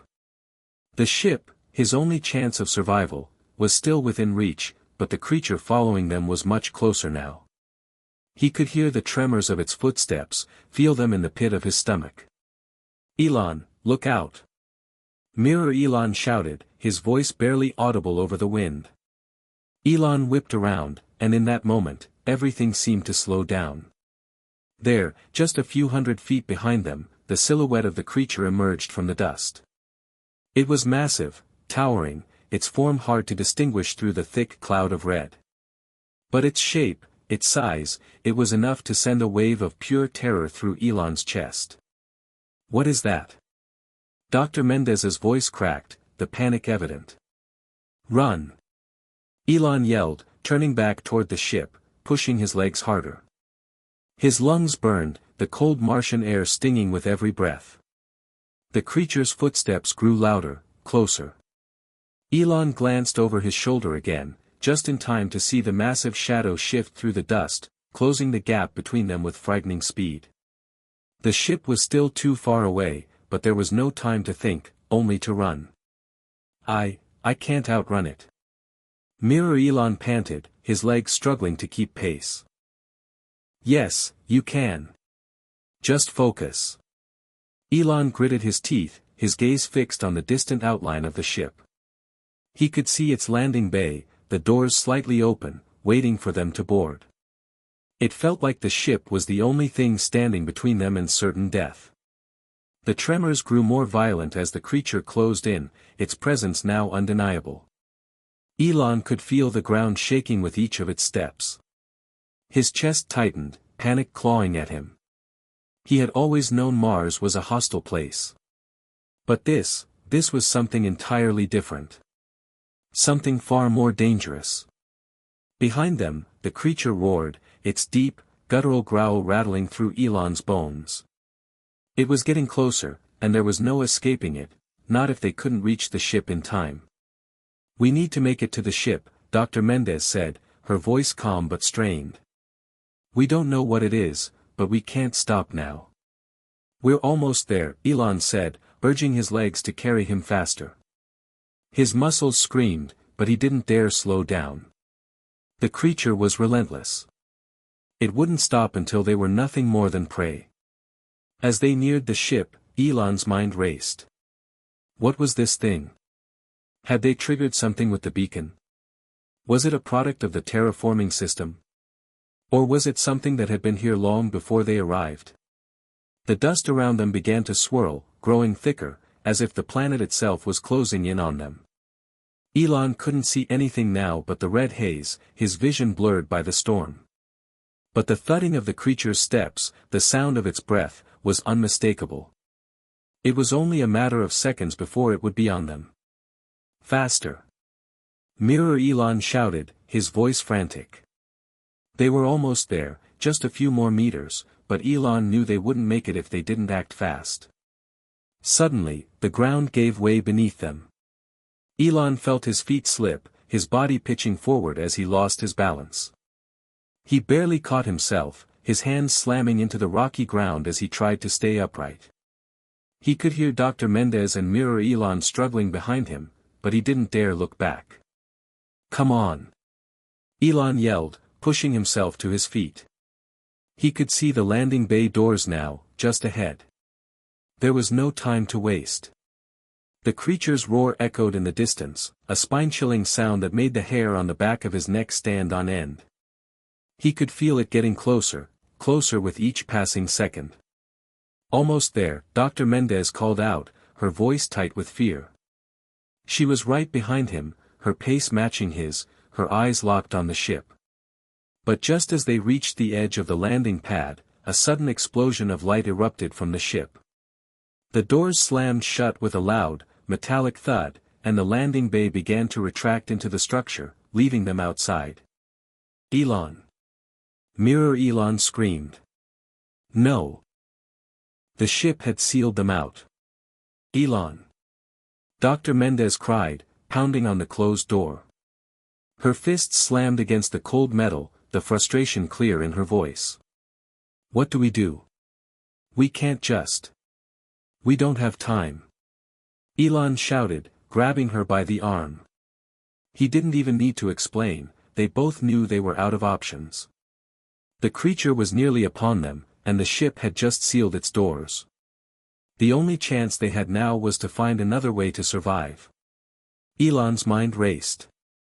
He glanced around frantically, his gaze landing on a nearby cliff face. A narrow, jagged opening in the rock offered a potential escape. If they could make it up there, they might have a chance, might. "Over there." Elon pointed toward the cliff. "Are you crazy?" Mirror Elon asked, his eyes wide with disbelief. "That's a dead end." "No," Elon said, determination hardening his voice. "It's the only chance we've got." Without waiting for a response, Elon turned and sprinted toward the rocky outcrop, his legs burning with effort. Dr. Mendez and Mirror Elon hesitated for only a moment before following him. The creature's roar split the air again, this time so close that Elon felt the vibration in his chest. It was just behind them. He could feel its presence like a dark cloud closing in. There was no time to waste. They had to climb, and fast. The rocky surface of the cliff face was sharp, uneven. Elon grabbed for footholds, his hands sliding on the cold stone as he scrambled up the jagged rock. His heart hammered in his chest, each pulse driving him upward. "Come on!" Elon shouted over his shoulder. "We can't stop now." Behind him, Dr. Mendez was already halfway up, her arms strong and sure. Mirror Elon was struggling, his movements more frantic as he struggled to catch up. "Elon, I can't," Mirror Elon's voice broke off in a gasp. Don't look down, Elon urged, his eyes fixed on the top. Just keep going. We're almost there. The creature's roar grew louder. It was close. So close. But Elon and the crew were almost at the top. They were almost out of reach. One last push, and they would be safe, at least for now.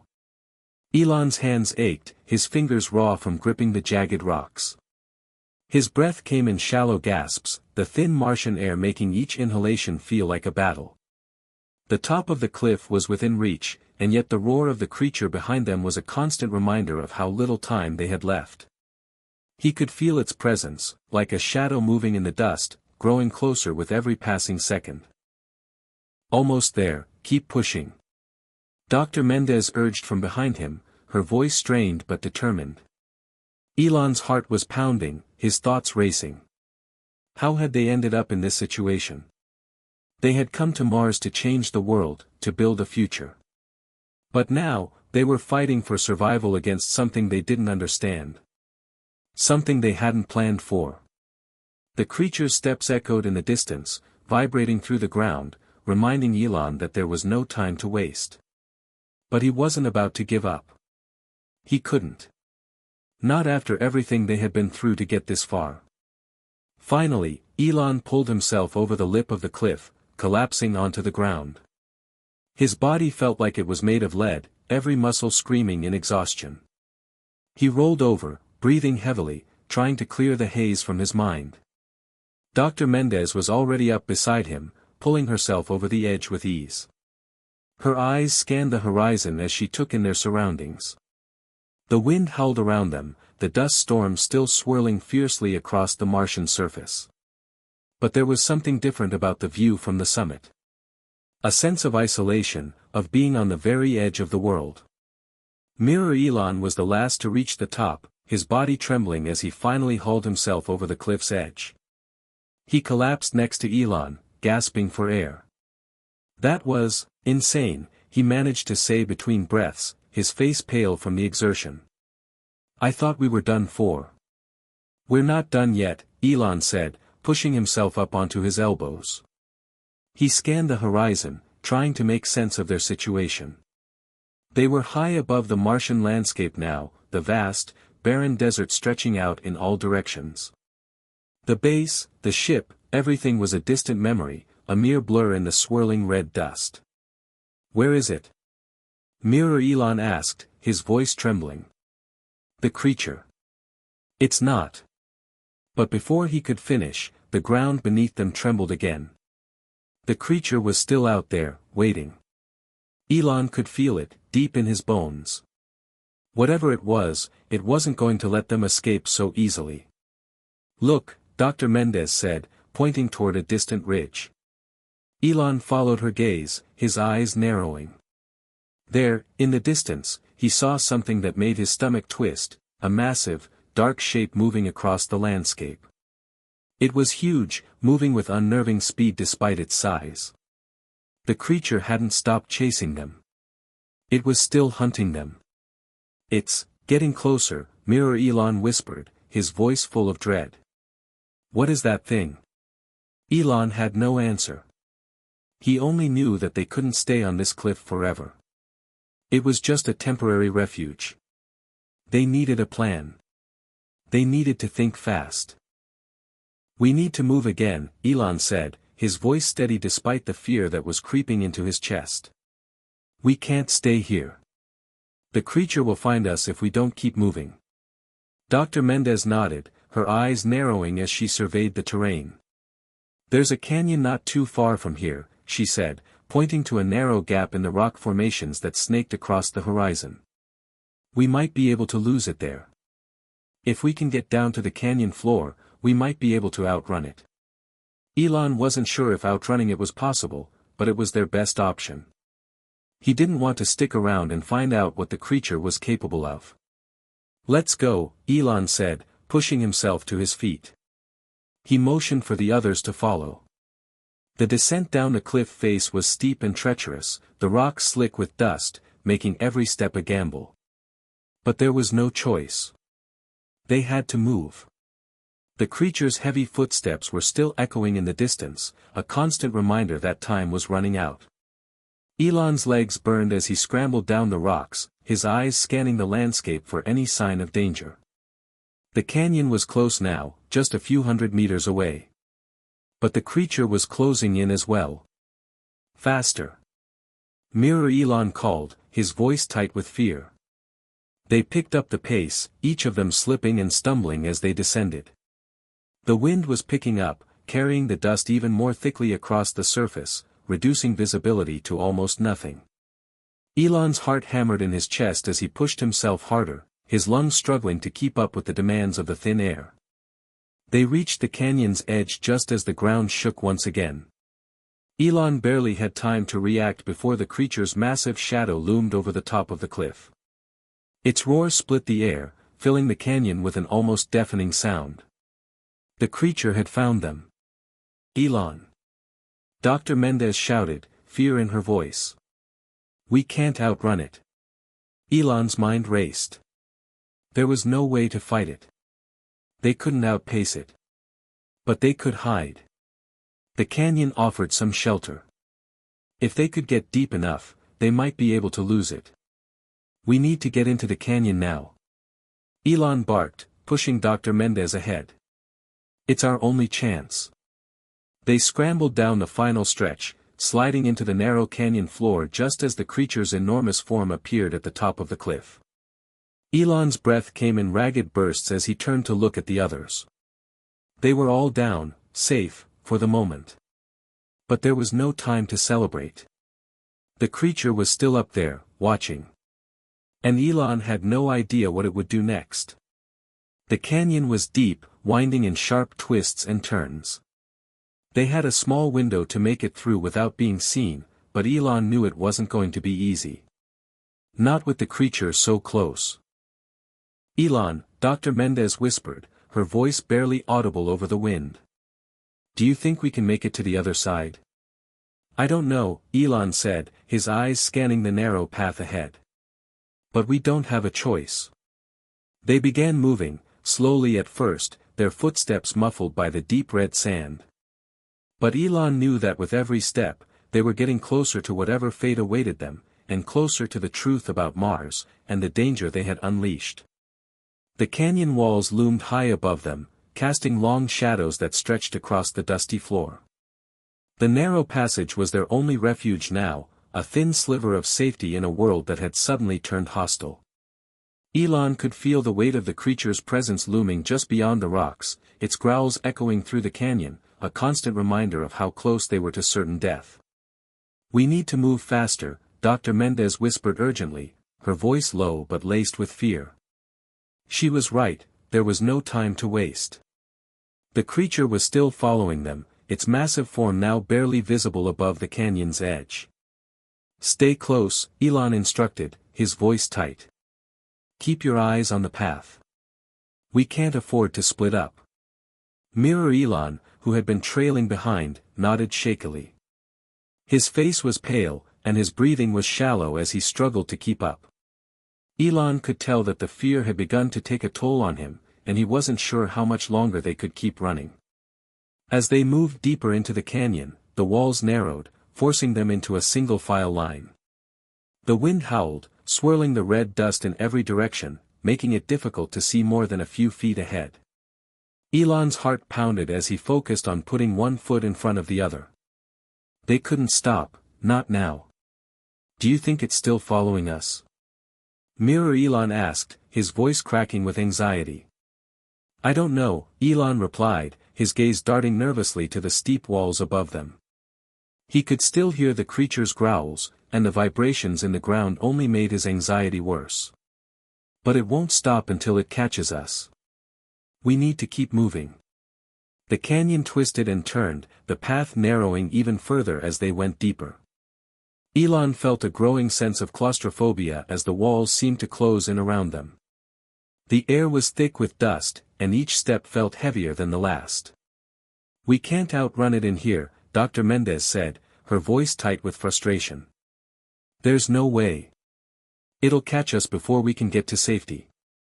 Elon stopped in his tracks, his mind racing. She was right.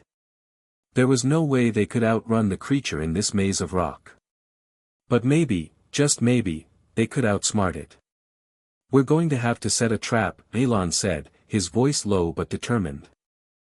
"A trap?" Mirror Elon repeated, confusion and fear in his eyes. "How? We're not exactly equipped for." "We don't need equipment," Elon interrupted, his mind already working. "We just need to be smart." Elon's eyes scanned the canyon walls, looking for anything that could be used to their advantage. The rocky terrain offered some possibilities, loose boulders, uneven ledges, but time was running out. He could still hear the creature's growls, closer now, its footsteps vibrating through the canyon floor with terrifying force. "We need to make it think we've gone in another direction," Elon said, his voice low. "If we can confuse it, we might be able to get ahead." "How do you propose we do that?" Dr. Mendez asked, her tone skeptical but curious.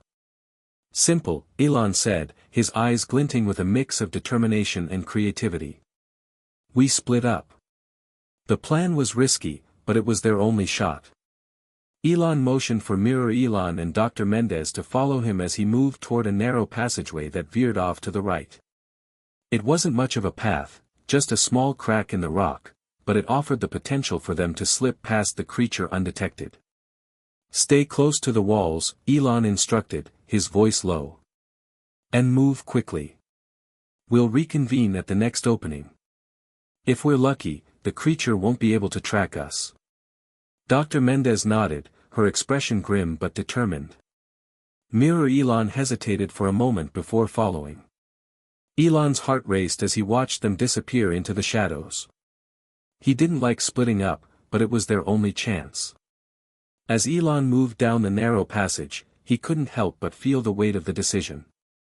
This was dangerous, far more dangerous than anything he had faced on Earth, or even in space. Mars was a harsh, unforgiving place, and whatever that creature was, it wasn't something he could simply outrun. He had to be smart. The sound of the creature's growls grew louder again, and Elon's pulse quickened. He glanced behind him, but the dust storm was thick, reducing visibility to almost nothing. He had no idea where the others were, or if they had made it to the next opening. But he couldn't afford to stop. He had to keep moving. And then, as if the universe was testing him, he heard a rumble from deep within the canyon. The ground trembled beneath his feet, and the walls of the canyon seemed to shift. The creature was close, too close. Elon's breath caught in his throat as he pressed himself against the canyon wall, hoping that the shadows would hide him long enough for it to pass. For what felt like an eternity, there was only silence. Elon's heart pounded in his chest as he held his breath, every muscle in his body tensed, ready to spring into action at a moment's notice. The creature's growls had stopped, replaced by the sound of heavy breathing, almost as if it were sniffing the air, searching for its prey. And then, just as suddenly as it had stopped, the sound of footsteps resumed. Louder. Closer. Elon pressed himself further into the wall, willing himself to disappear into the shadows. He waited for what felt like hours, but in reality, it was only minutes. Finally, the footsteps faded. The growls grew distant. Elon's pulse slowly began to return to normal as the danger passed. But the creature wasn't gone. Not yet. Elon exhaled shakily and took a step forward, but just as he did, a loud crash echoed through the canyon. The creature had struck, hard. Rocks tumbled down from the walls above, and the ground shook with the force of the impact. Elon barely had time to react before the entire canyon seemed to explode in dust and debris. The creature was coming. Move! Elon shouted, his voice filled with urgency as he sprinted toward the next opening. He had to find the others, and fast. There was no time to waste. Elon's heart pounded as he sprinted through the narrow canyon, dust and debris swirling around him. His footsteps were heavy, his breathing shallow, but he had no choice. The creature was closing in, and it was relentless. The sound of its growls reverberated through the canyon walls, sending tremors of fear down Elon's spine. It was as though the very planet itself was warning him that there was no escape. "Come on!" Elon urged himself, his voice barely more than a whisper, carried away by the howling winds. "Keep going." The path ahead was narrow, winding like a serpent through the Martian landscape. Every turn felt like a dead end, every shadow seemed to hold the threat of something far worse. Elon had to get to the others, he had to find Dr. Mendez and Mirror Elon. He had no idea where they were, but the thought of facing the creature alone was enough to drive him forward. He rounded a corner and came to a stop, nearly slamming into the canyon wall.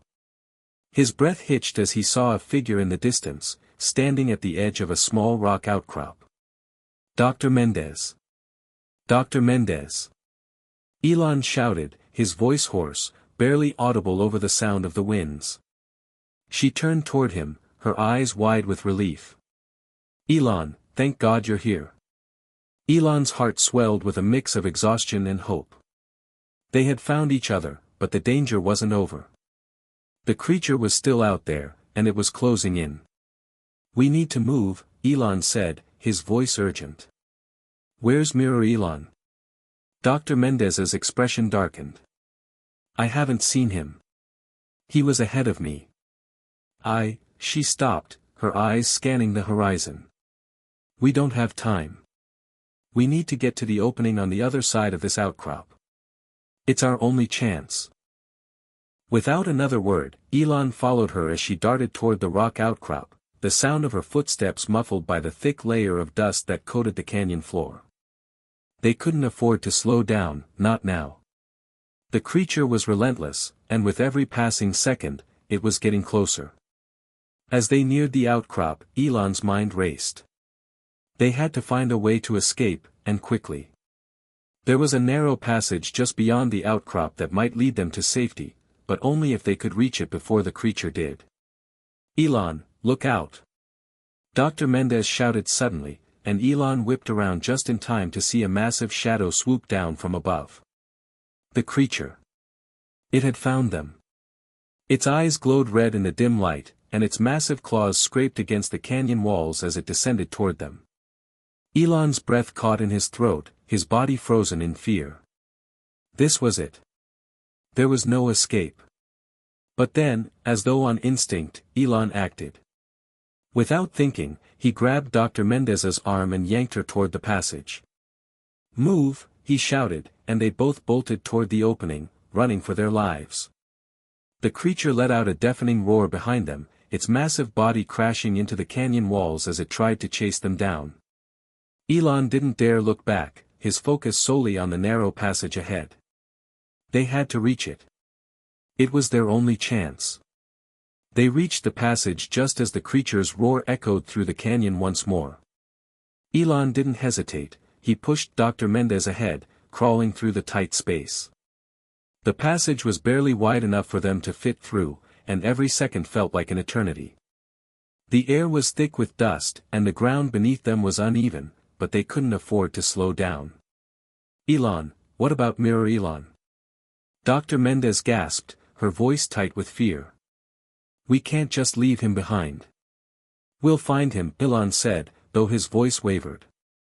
He wasn't sure if that was true. They had to keep moving, but his mind kept racing back to Mirror Elon. They couldn't afford to be split up, not with the creature hunting them. The passage narrowed further as they pressed on, the walls scraping against their sides. Elon's body was on fire from the exertion, but he pushed through the pain. There was no turning back now. They had come too far. And then, just as they reached what seemed like another dead end, a light appeared ahead of them. It was faint at first, but it grew brighter as they neared it. Elon's heart skipped a beat. "The opening," Dr. Mendez said, her voice filled with awe. "We made it."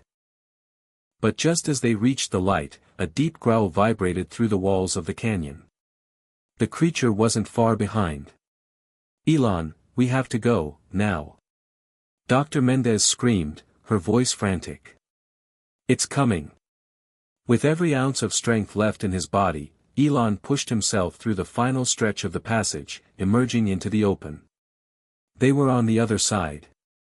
The creature would have to follow them through the narrow space, giving them a precious few moments of distance. They had to make it count. "Come on, hurry," Elon urged as he grabbed Dr. Mendez's hand and pulled her toward a rocky outcrop that overlooked the canyon. From here, they could see the creature, just a blur of red and black, moving toward the narrow passage. "Elon, what now?" Dr. Mendez asked, her voice tight with panic. "We can't outrun it." Elon's mind raced. They were running out of options. But then, in the distance, he saw something. A glimmer of hope. It was faint, barely visible against the backdrop of red dust and rock, but it was there, the ship. The escape pod they had come in on. "It's our only shot," Elon said, his voice filled with determination. "We need to get to the ship." Without waiting for a response, Elon bolted toward the ship, his legs burning with the effort. He could feel the creature's presence behind him, but he refused to look back. He had made a promise to himself, and to the people he had left behind, that he would get them out of here alive. As they reached the ship, Elon's hands shook as he fumbled with the controls, trying to get the door open. It was just a few more seconds, but it felt like an eternity. The creature's growls grew louder, its massive body closing in on them. "Elon, hurry!" Dr. Mendez shouted. Finally, the door slid open. Elon pushed Dr. Mendez inside, followed closely by himself. He slammed the door shut just as the creature's roar filled the air. The ship shook as it took off, the dust and rocks swirling around them as they ascended into the Martian sky. Elon exhaled, finally allowing himself to relax for the first time in what felt like days. But as he looked out the window, watching the red dust swirl below them, he couldn't shake the feeling that this wasn't over. The creature might be gone, but there were more dangers out there, more unknowns on Mars. And Elon wasn't sure what would be waiting for them when they landed. The ship hummed steadily as it ascended, the faint vibration underfoot providing a strange comfort after the chaos of the canyon. Elon allowed himself to close his eyes for a moment, leaning back in the pilot's seat and letting the calm wash over him. For the first time since the creature had appeared, he felt a flicker of relief. But only a flicker.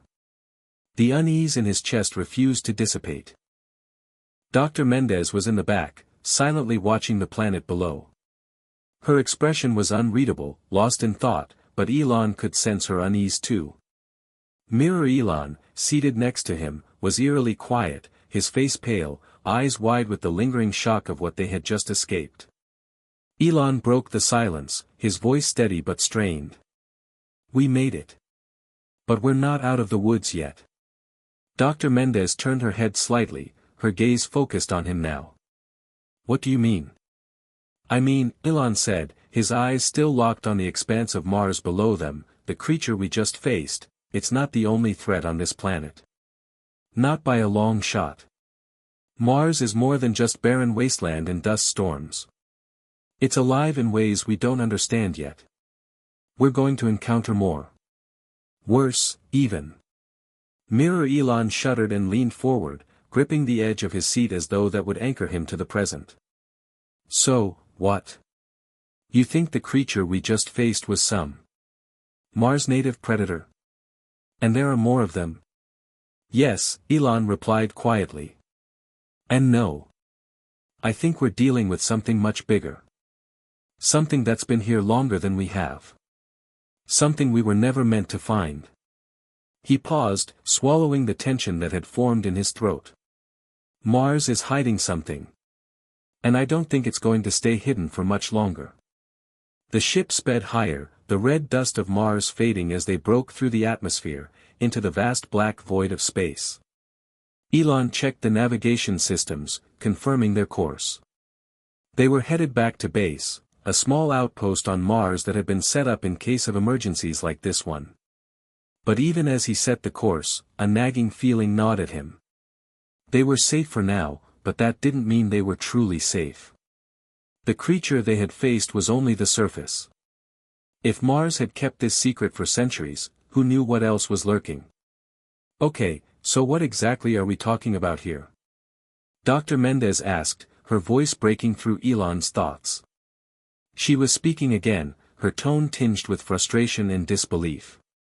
Are you telling me that we've been living here, studying Mars for years, and we've been blind to whatever thing is waiting to pounce on us?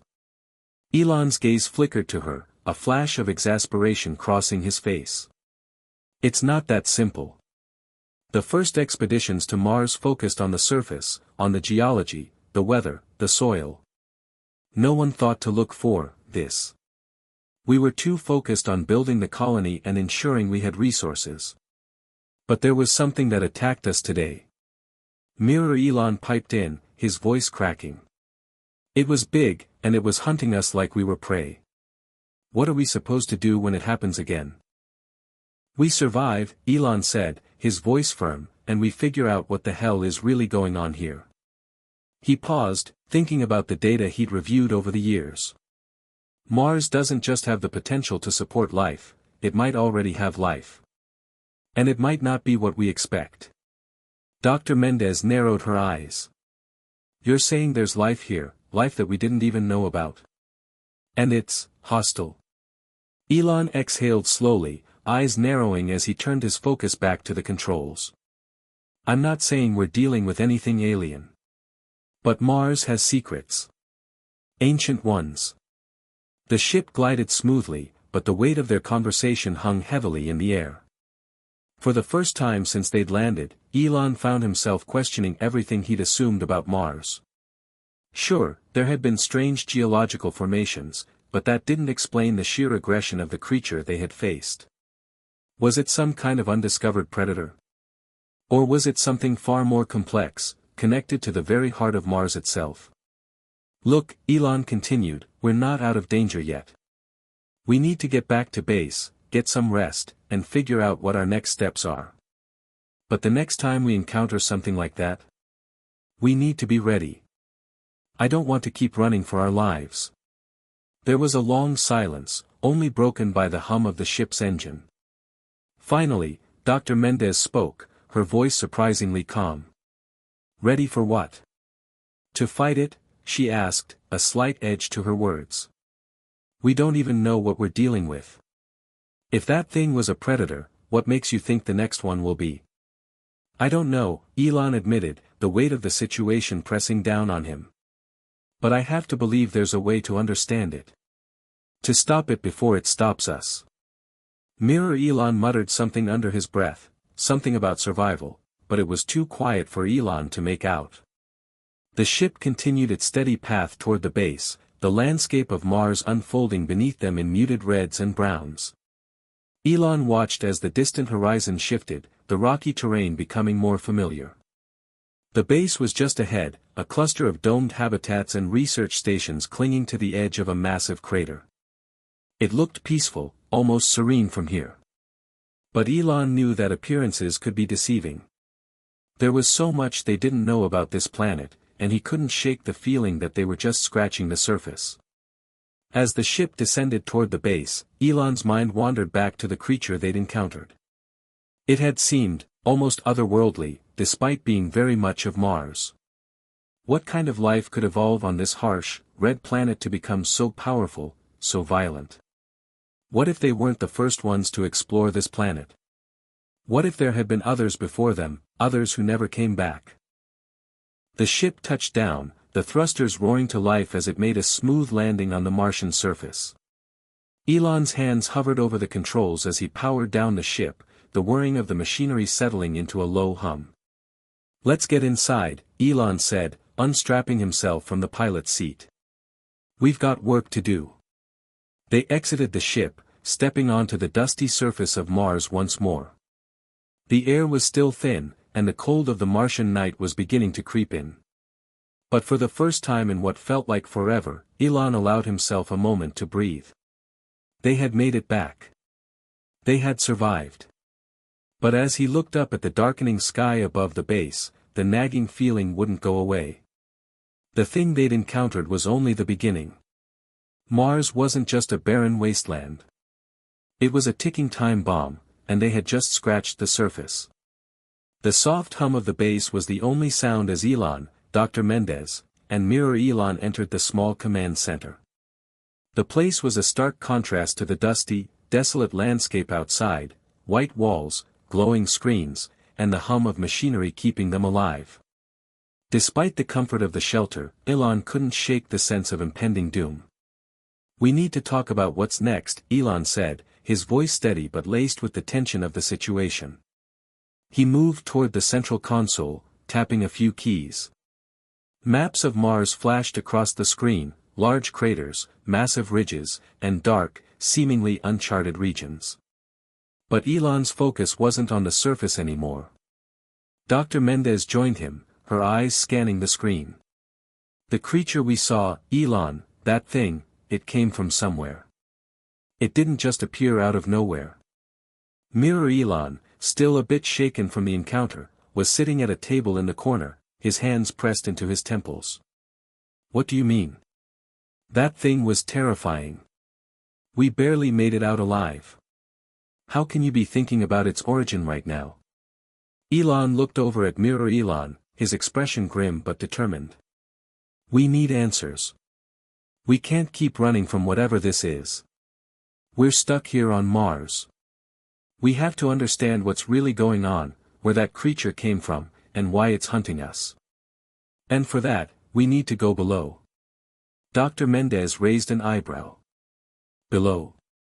What do you mean?" Elon turned to face her fully, his gaze unwavering. "There are tunnels. Vast underground systems beneath the surface.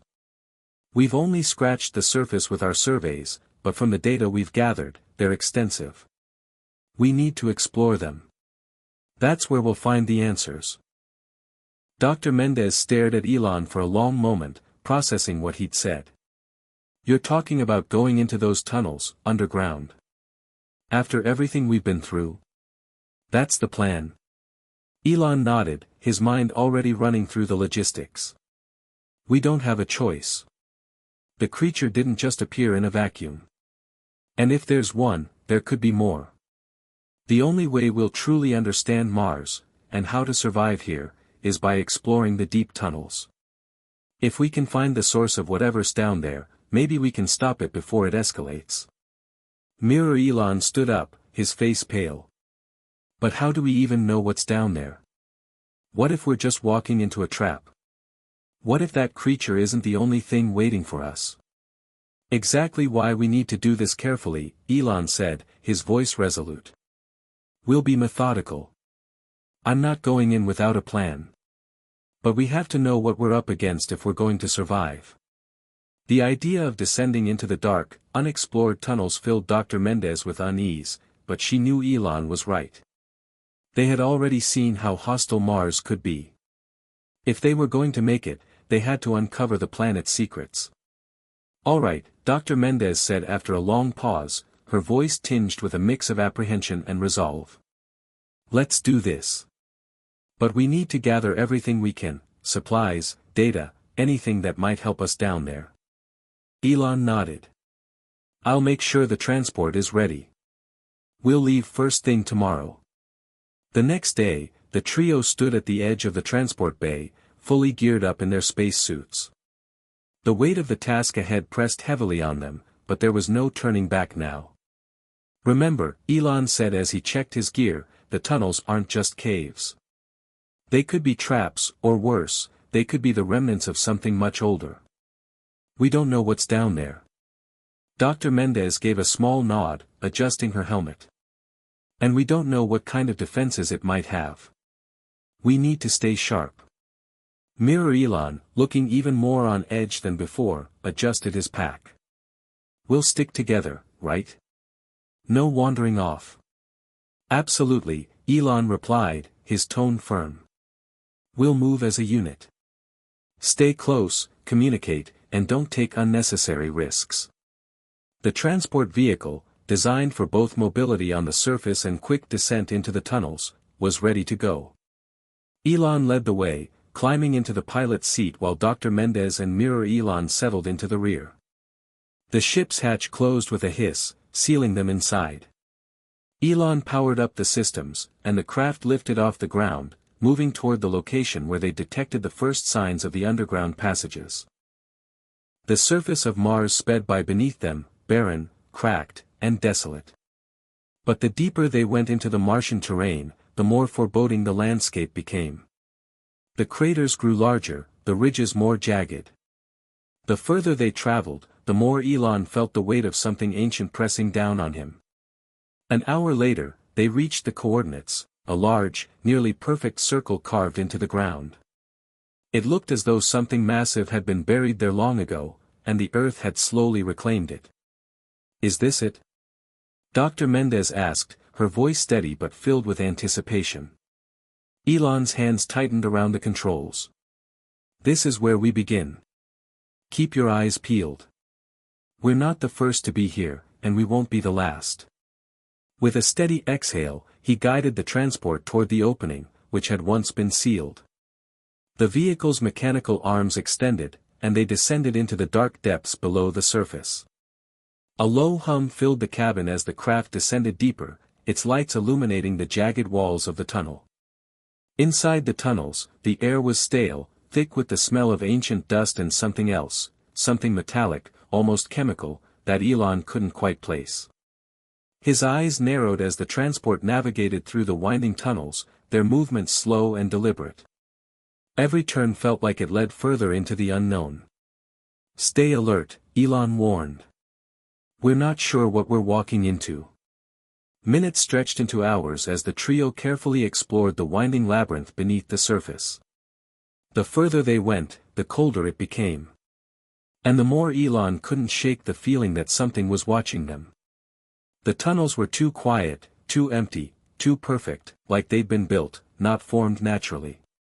Suddenly, Dr. Mendez's voice broke through the tension.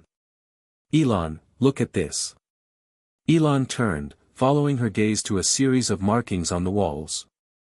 They were carved deep into the rock, intricate patterns that seemed to pulse with an otherworldly energy. "What are these?"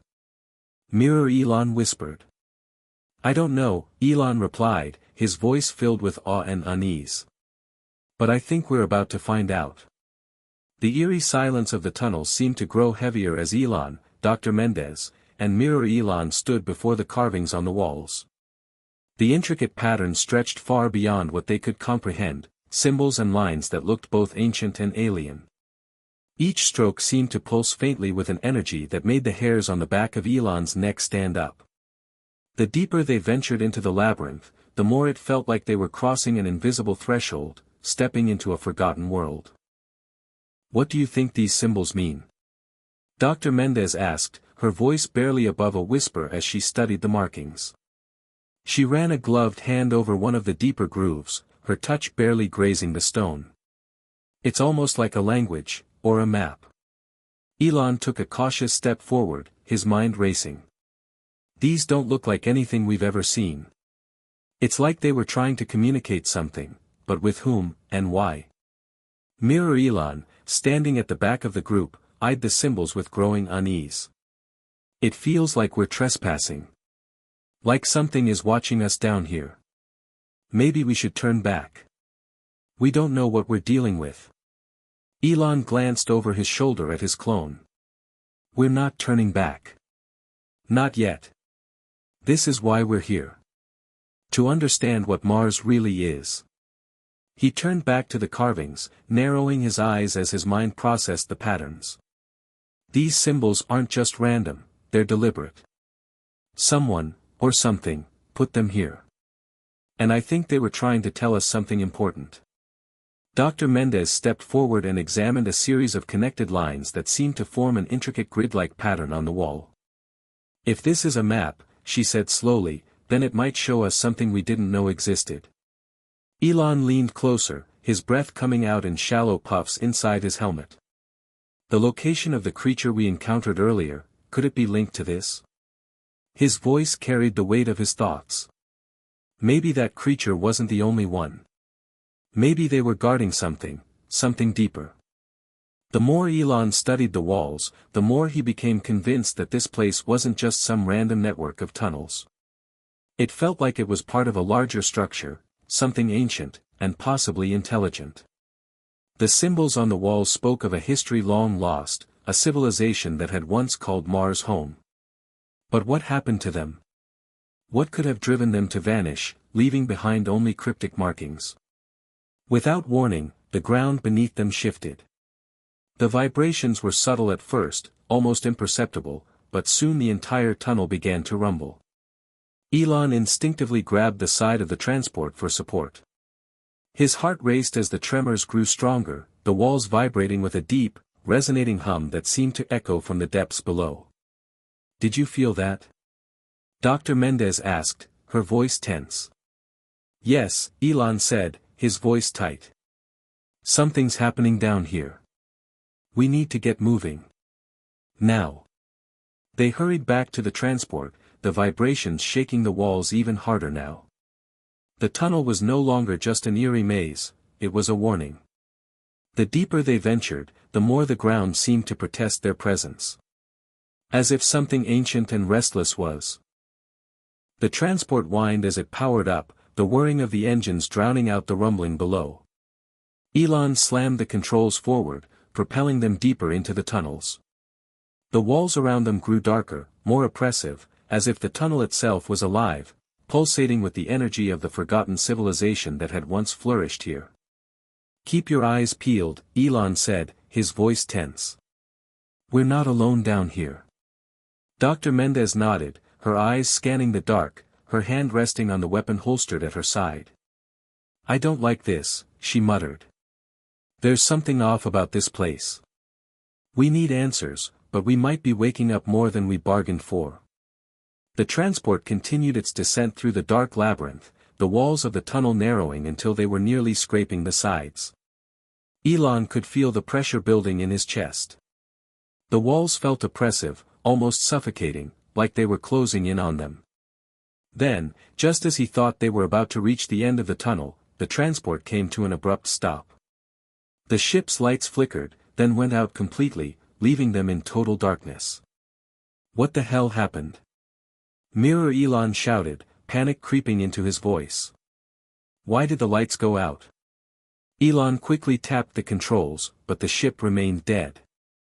"It's not the lights," he said, his voice calm but edged with urgency. "The power's been cut. Something's messing with the systems." Dr. Mendez adjusted the settings on her helmet's flashlight, casting a beam into the surrounding darkness. "Is it the tunnels? Could there be some kind of electromagnetic interference?" Elon's mind raced as he tried to make sense of what was happening.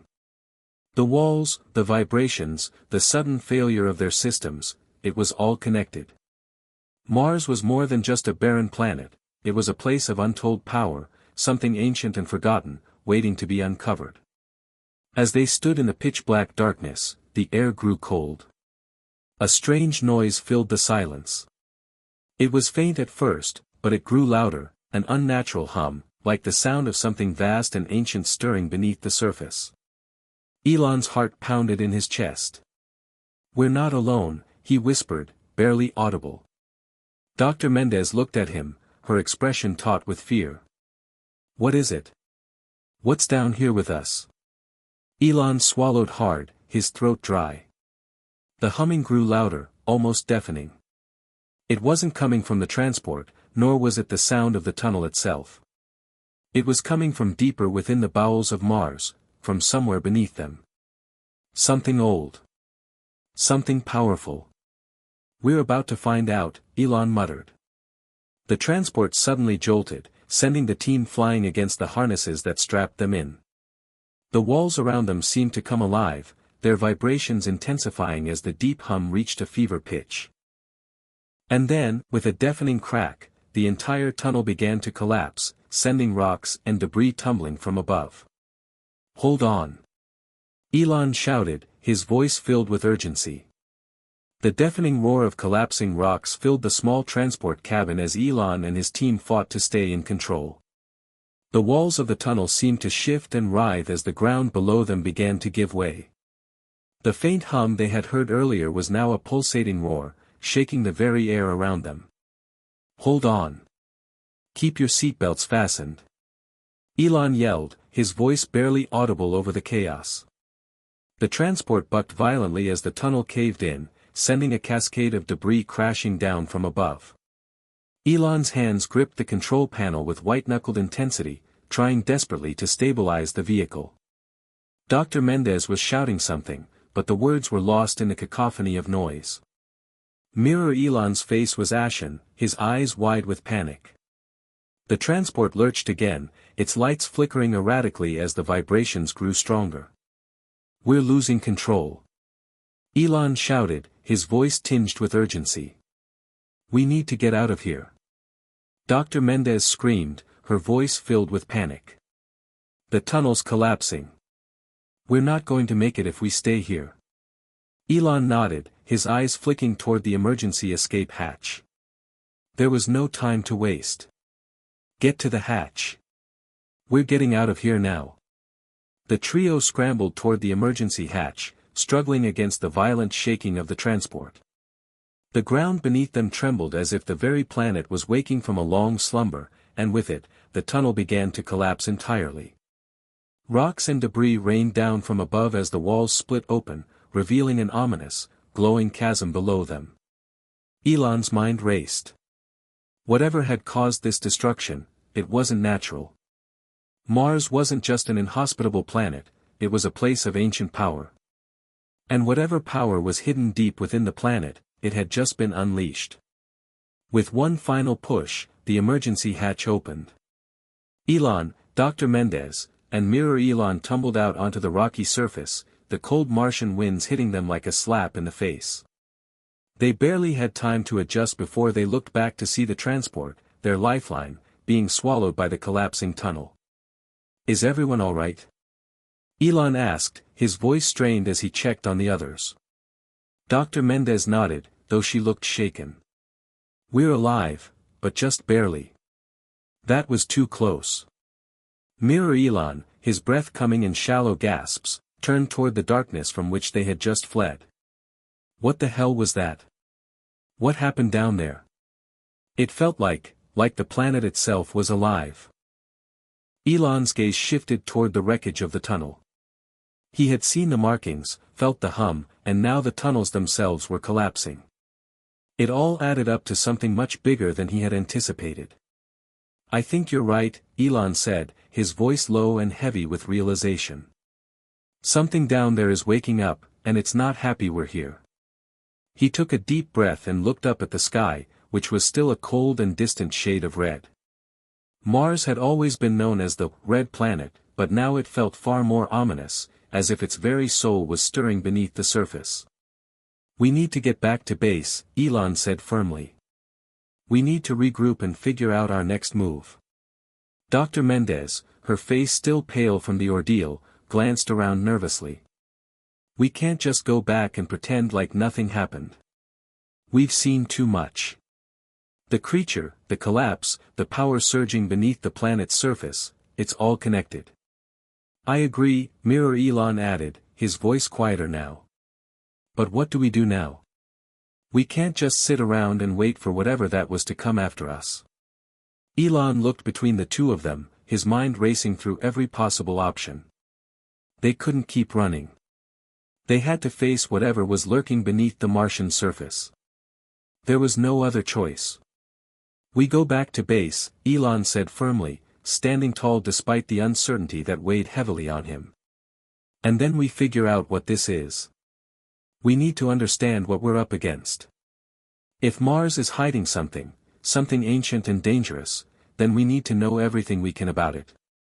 We can't survive here unless we understand it." The journey back to base was tense. Every noise, every crackle of static from their communication systems, seemed like an omen. The Martian landscape stretched out before them, silent, empty, and full of secrets. Elon couldn't shake the feeling that they were being watched. The planet felt alive, as if something was monitoring their every move, waiting for them to slip up. When they finally reached the base, Elon immediately set to work, coordinating with the rest of the team to gather data on what they had experienced. The underground tunnels, the mysterious markings, the creature, they were all part of something larger, something far more ancient than they had imagined. We need to access the full data we've collected on the planet's core, Elon told Dr. Mendez as she began to plug in their data to the central system. There has to be something in the geological scans that can explain the vibrations we felt, the power surge, everything. Dr. Mendez nodded, her brow furrowing in concentration. It's all connected. We're missing something, Elon. This isn't just about us surviving on Mars, it's about what Mars is hiding. We've only scratched the surface. As she worked, Elon's thoughts drifted back to the creature they had encountered, its otherworldly, intelligent eyes, its sudden appearance. There was no way that thing had just appeared out of nowhere. It was part of the planet's hidden history. And whatever was buried beneath the surface wasn't just an ancient relic. It was still very much alive. Done, Dr. Mendez said, breaking through his thoughts. I found something. Look at this. She pulled up a map of the Martian underground, overlaying it with their scan data. A large section of the planet's core was marked with an abnormal energy signature, unlike anything they had encountered before. That's it, Elon murmured, his eyes narrowing as he studied the data. That's where the power is coming from. It was located deep within Mars, in a place where no human had ever ventured. A place that held the key to understanding everything. But it was also the most dangerous location on the planet. That's where we need to go next, Elon said, a fire igniting within him. We need to find out what's hidden down there. The tension in the base was palpable as Elon, Dr. Mendez, and Mirror Elon prepared for the next phase of their mission. The data they had uncovered from the underground network had confirmed their worst fears. The power that had been surging through the tunnels was not some natural phenomenon, it was an energy source unlike anything they had ever seen before. And it was coming from deep within Mars. This is it, Elon said, staring at the holographic map of Mars projected in front of them. The location marked in red was at the planet's core, a place that had been previously unreachable, until now. We have no idea what we're walking into, but we need to find out what's down there. We have to understand this power. Dr. Mendez, standing next to him, nodded solemnly. We've already seen what happens when we get too close to whatever this is. The energy surge, the tunnel collapse, it's not just dangerous. It's alive. And it wants us to leave. Mirror Elon, his face grim, checked the gear laid out in front of him. And we're about to go straight into the heart of it. We've been down there once, and it nearly killed us. We have to be prepared for whatever comes next. Elon met his clone's gaze and nodded. We've faced danger before, but this is something different. We have no choice but to go down there and face whatever's hiding beneath the surface. If we don't, it could threaten everything we've built here. The group was silent for a moment, the gravity of their mission settling in. There was no turning back now. Elon knew the risks, but the allure of discovery, the possibility that they were on the brink of uncovering something that could change humanity's understanding of the universe, was too powerful to ignore. The journey to the heart of Mars wasn't going to be easy. The terrain was rugged, the winds harsh, and the air thin. But the team had learned to adapt. They suited up in their specialized exploration gear, the pressure suits protecting them from the hostile Martian environment, and set out in their rover, the only transport that could make the journey through the rocky, uneven landscape. The ride was bumpy, and the tension inside the rover was thick. Each of them was lost in their thoughts, each one grappling with the weight of the unknown. The silence was broken only by the occasional creak of the rover's joints and the hum of the engines. As they neared their destination, the atmosphere seemed to change. The winds picked up, howling through the narrow canyons that stretched ahead. The landscape became even more desolate, the once familiar red soil now giving way to jagged rock formations that loomed like sentinels guarding the way. Elon could feel a chill in the air, despite the warmth of their suits. It was as if Mars itself was holding its breath, waiting for them to approach. I don't like this, Dr. Mendez muttered, her voice crackling through the comms. It's too quiet. It's like we're not supposed to be here. We're not, Mirror Elon replied tersely. But we don't have a choice. Elon's eyes never left the horizon. They were getting close. And yet, something deep inside him felt uneasy. The planet had already shown its power. What if there was something more, something waiting for them to make the next move? The rover came to a halt at the base of a massive cliff, the entrance to the cavern they had been seeking hidden within its depths. The opening was narrow, barely wide enough for the rover to fit, but Elon knew this was the only way in. "Here we are," Elon said, his voice steady, but his heart racing. "Time to see what Mars has been hiding." The team disembarked, their boots crunching on the dry, rocky surface as they made their way toward the entrance. The air was still, heavy with an unsettling sense of anticipation. Elon led the way, his flashlight cutting through the darkness as they entered the cavern. The walls of the cavern seemed to close in around them as they ventured deeper, the only sound the echo of their footsteps. The air inside was thick, and the temperature dropped noticeably as they descended into the bowels of the planet. "This place, it feels ancient," Dr. Mendez whispered, her voice full of awe and fear. "Like we're walking through the remnants of something that has been here for eons." Elon nodded, his gaze scanning the cavernous space. There were no signs of life, no plants, no animals, no signs of civilization. Just endless stone and dust. But the further they ventured, the more he felt that something was watching them, waiting. Suddenly, the ground beneath their feet shifted. Elon froze, his breath catching in his throat. It was subtle at first, but the vibration soon grew stronger, like a low hum vibrating through the floor. The air seemed to thrum with energy, and the walls pulsed faintly, as if alive. "Not again," Mirror Elon muttered. "What is that sound?" "It's the same hum we heard before," Dr. Mendez said, her voice tight with unease. "But this time, it's different. Stronger. More intense." Elon's eyes narrowed. "It's coming from deeper within the cavern. We're getting closer to whatever this power source is." As they moved forward, the hum grew louder, more pronounced. The walls around them seemed to shimmer, as if they were responding to the energy that had been unleashed. And then, they reached it, the source.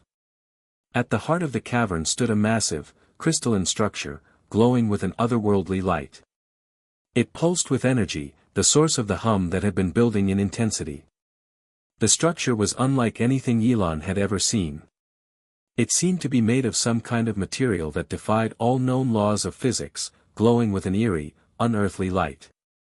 "This is it," Elon breathed, his voice filled with awe. "This is what we've been searching for."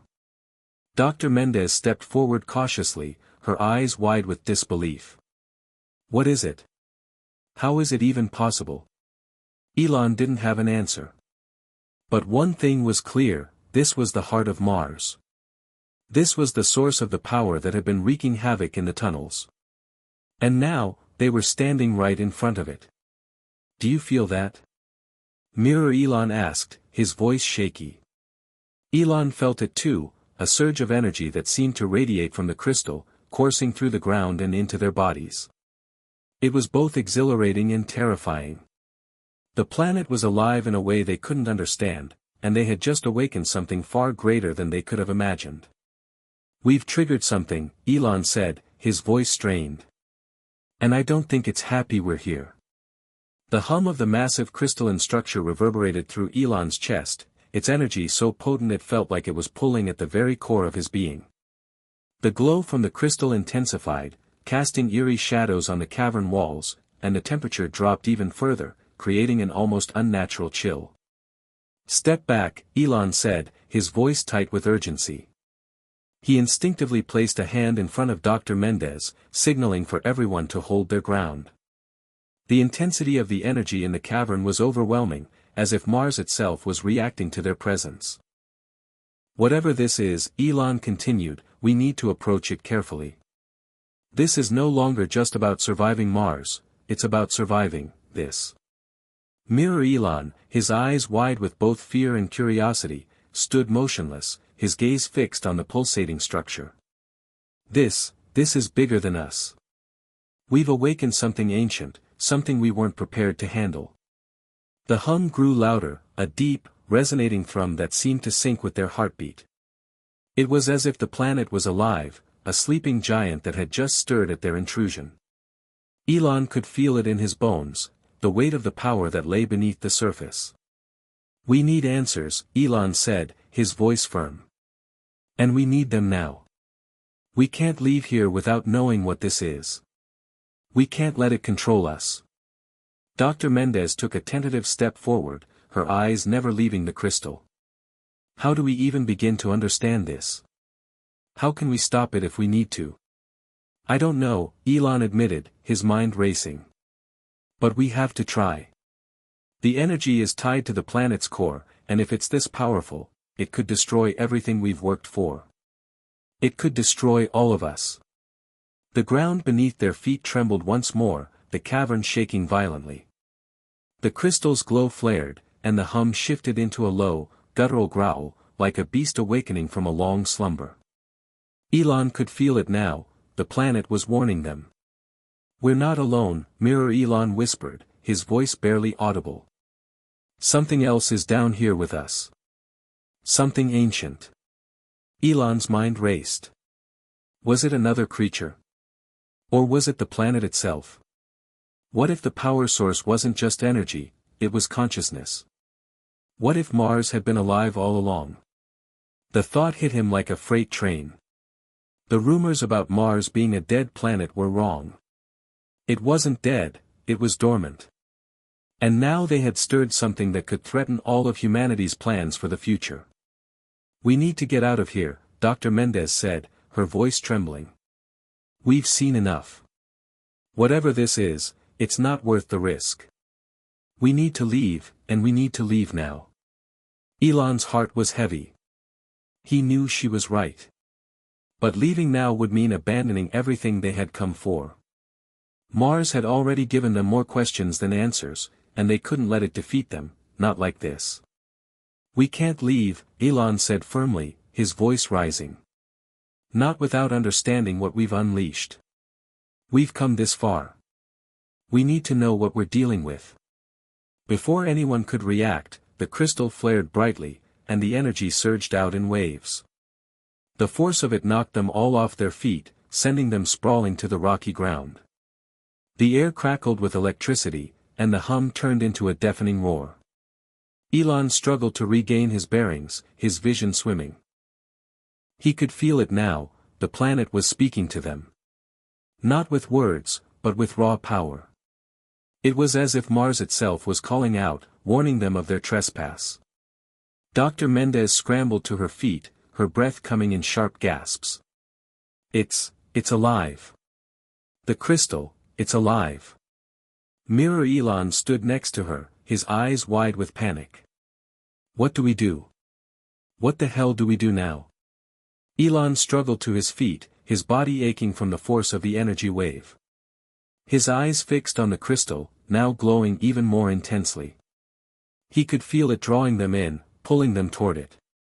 It was as if it wanted to communicate, but it wasn't clear whether it was an invitation or a threat. "We need to act fast," Elon said, his voice steady despite the fear clawing at him. "We can't just stand here. We need to find a way to stop this from escalating." Elon's mind raced. He scanned the cavern, his gaze flicking between the glowing crystal and the rocky walls. There had to be something, some way to neutralize the energy before it overwhelmed them. Then, his eyes landed on something that hadn't registered before. A series of symbols etched into the walls of the cavern, partially obscured by dust and debris.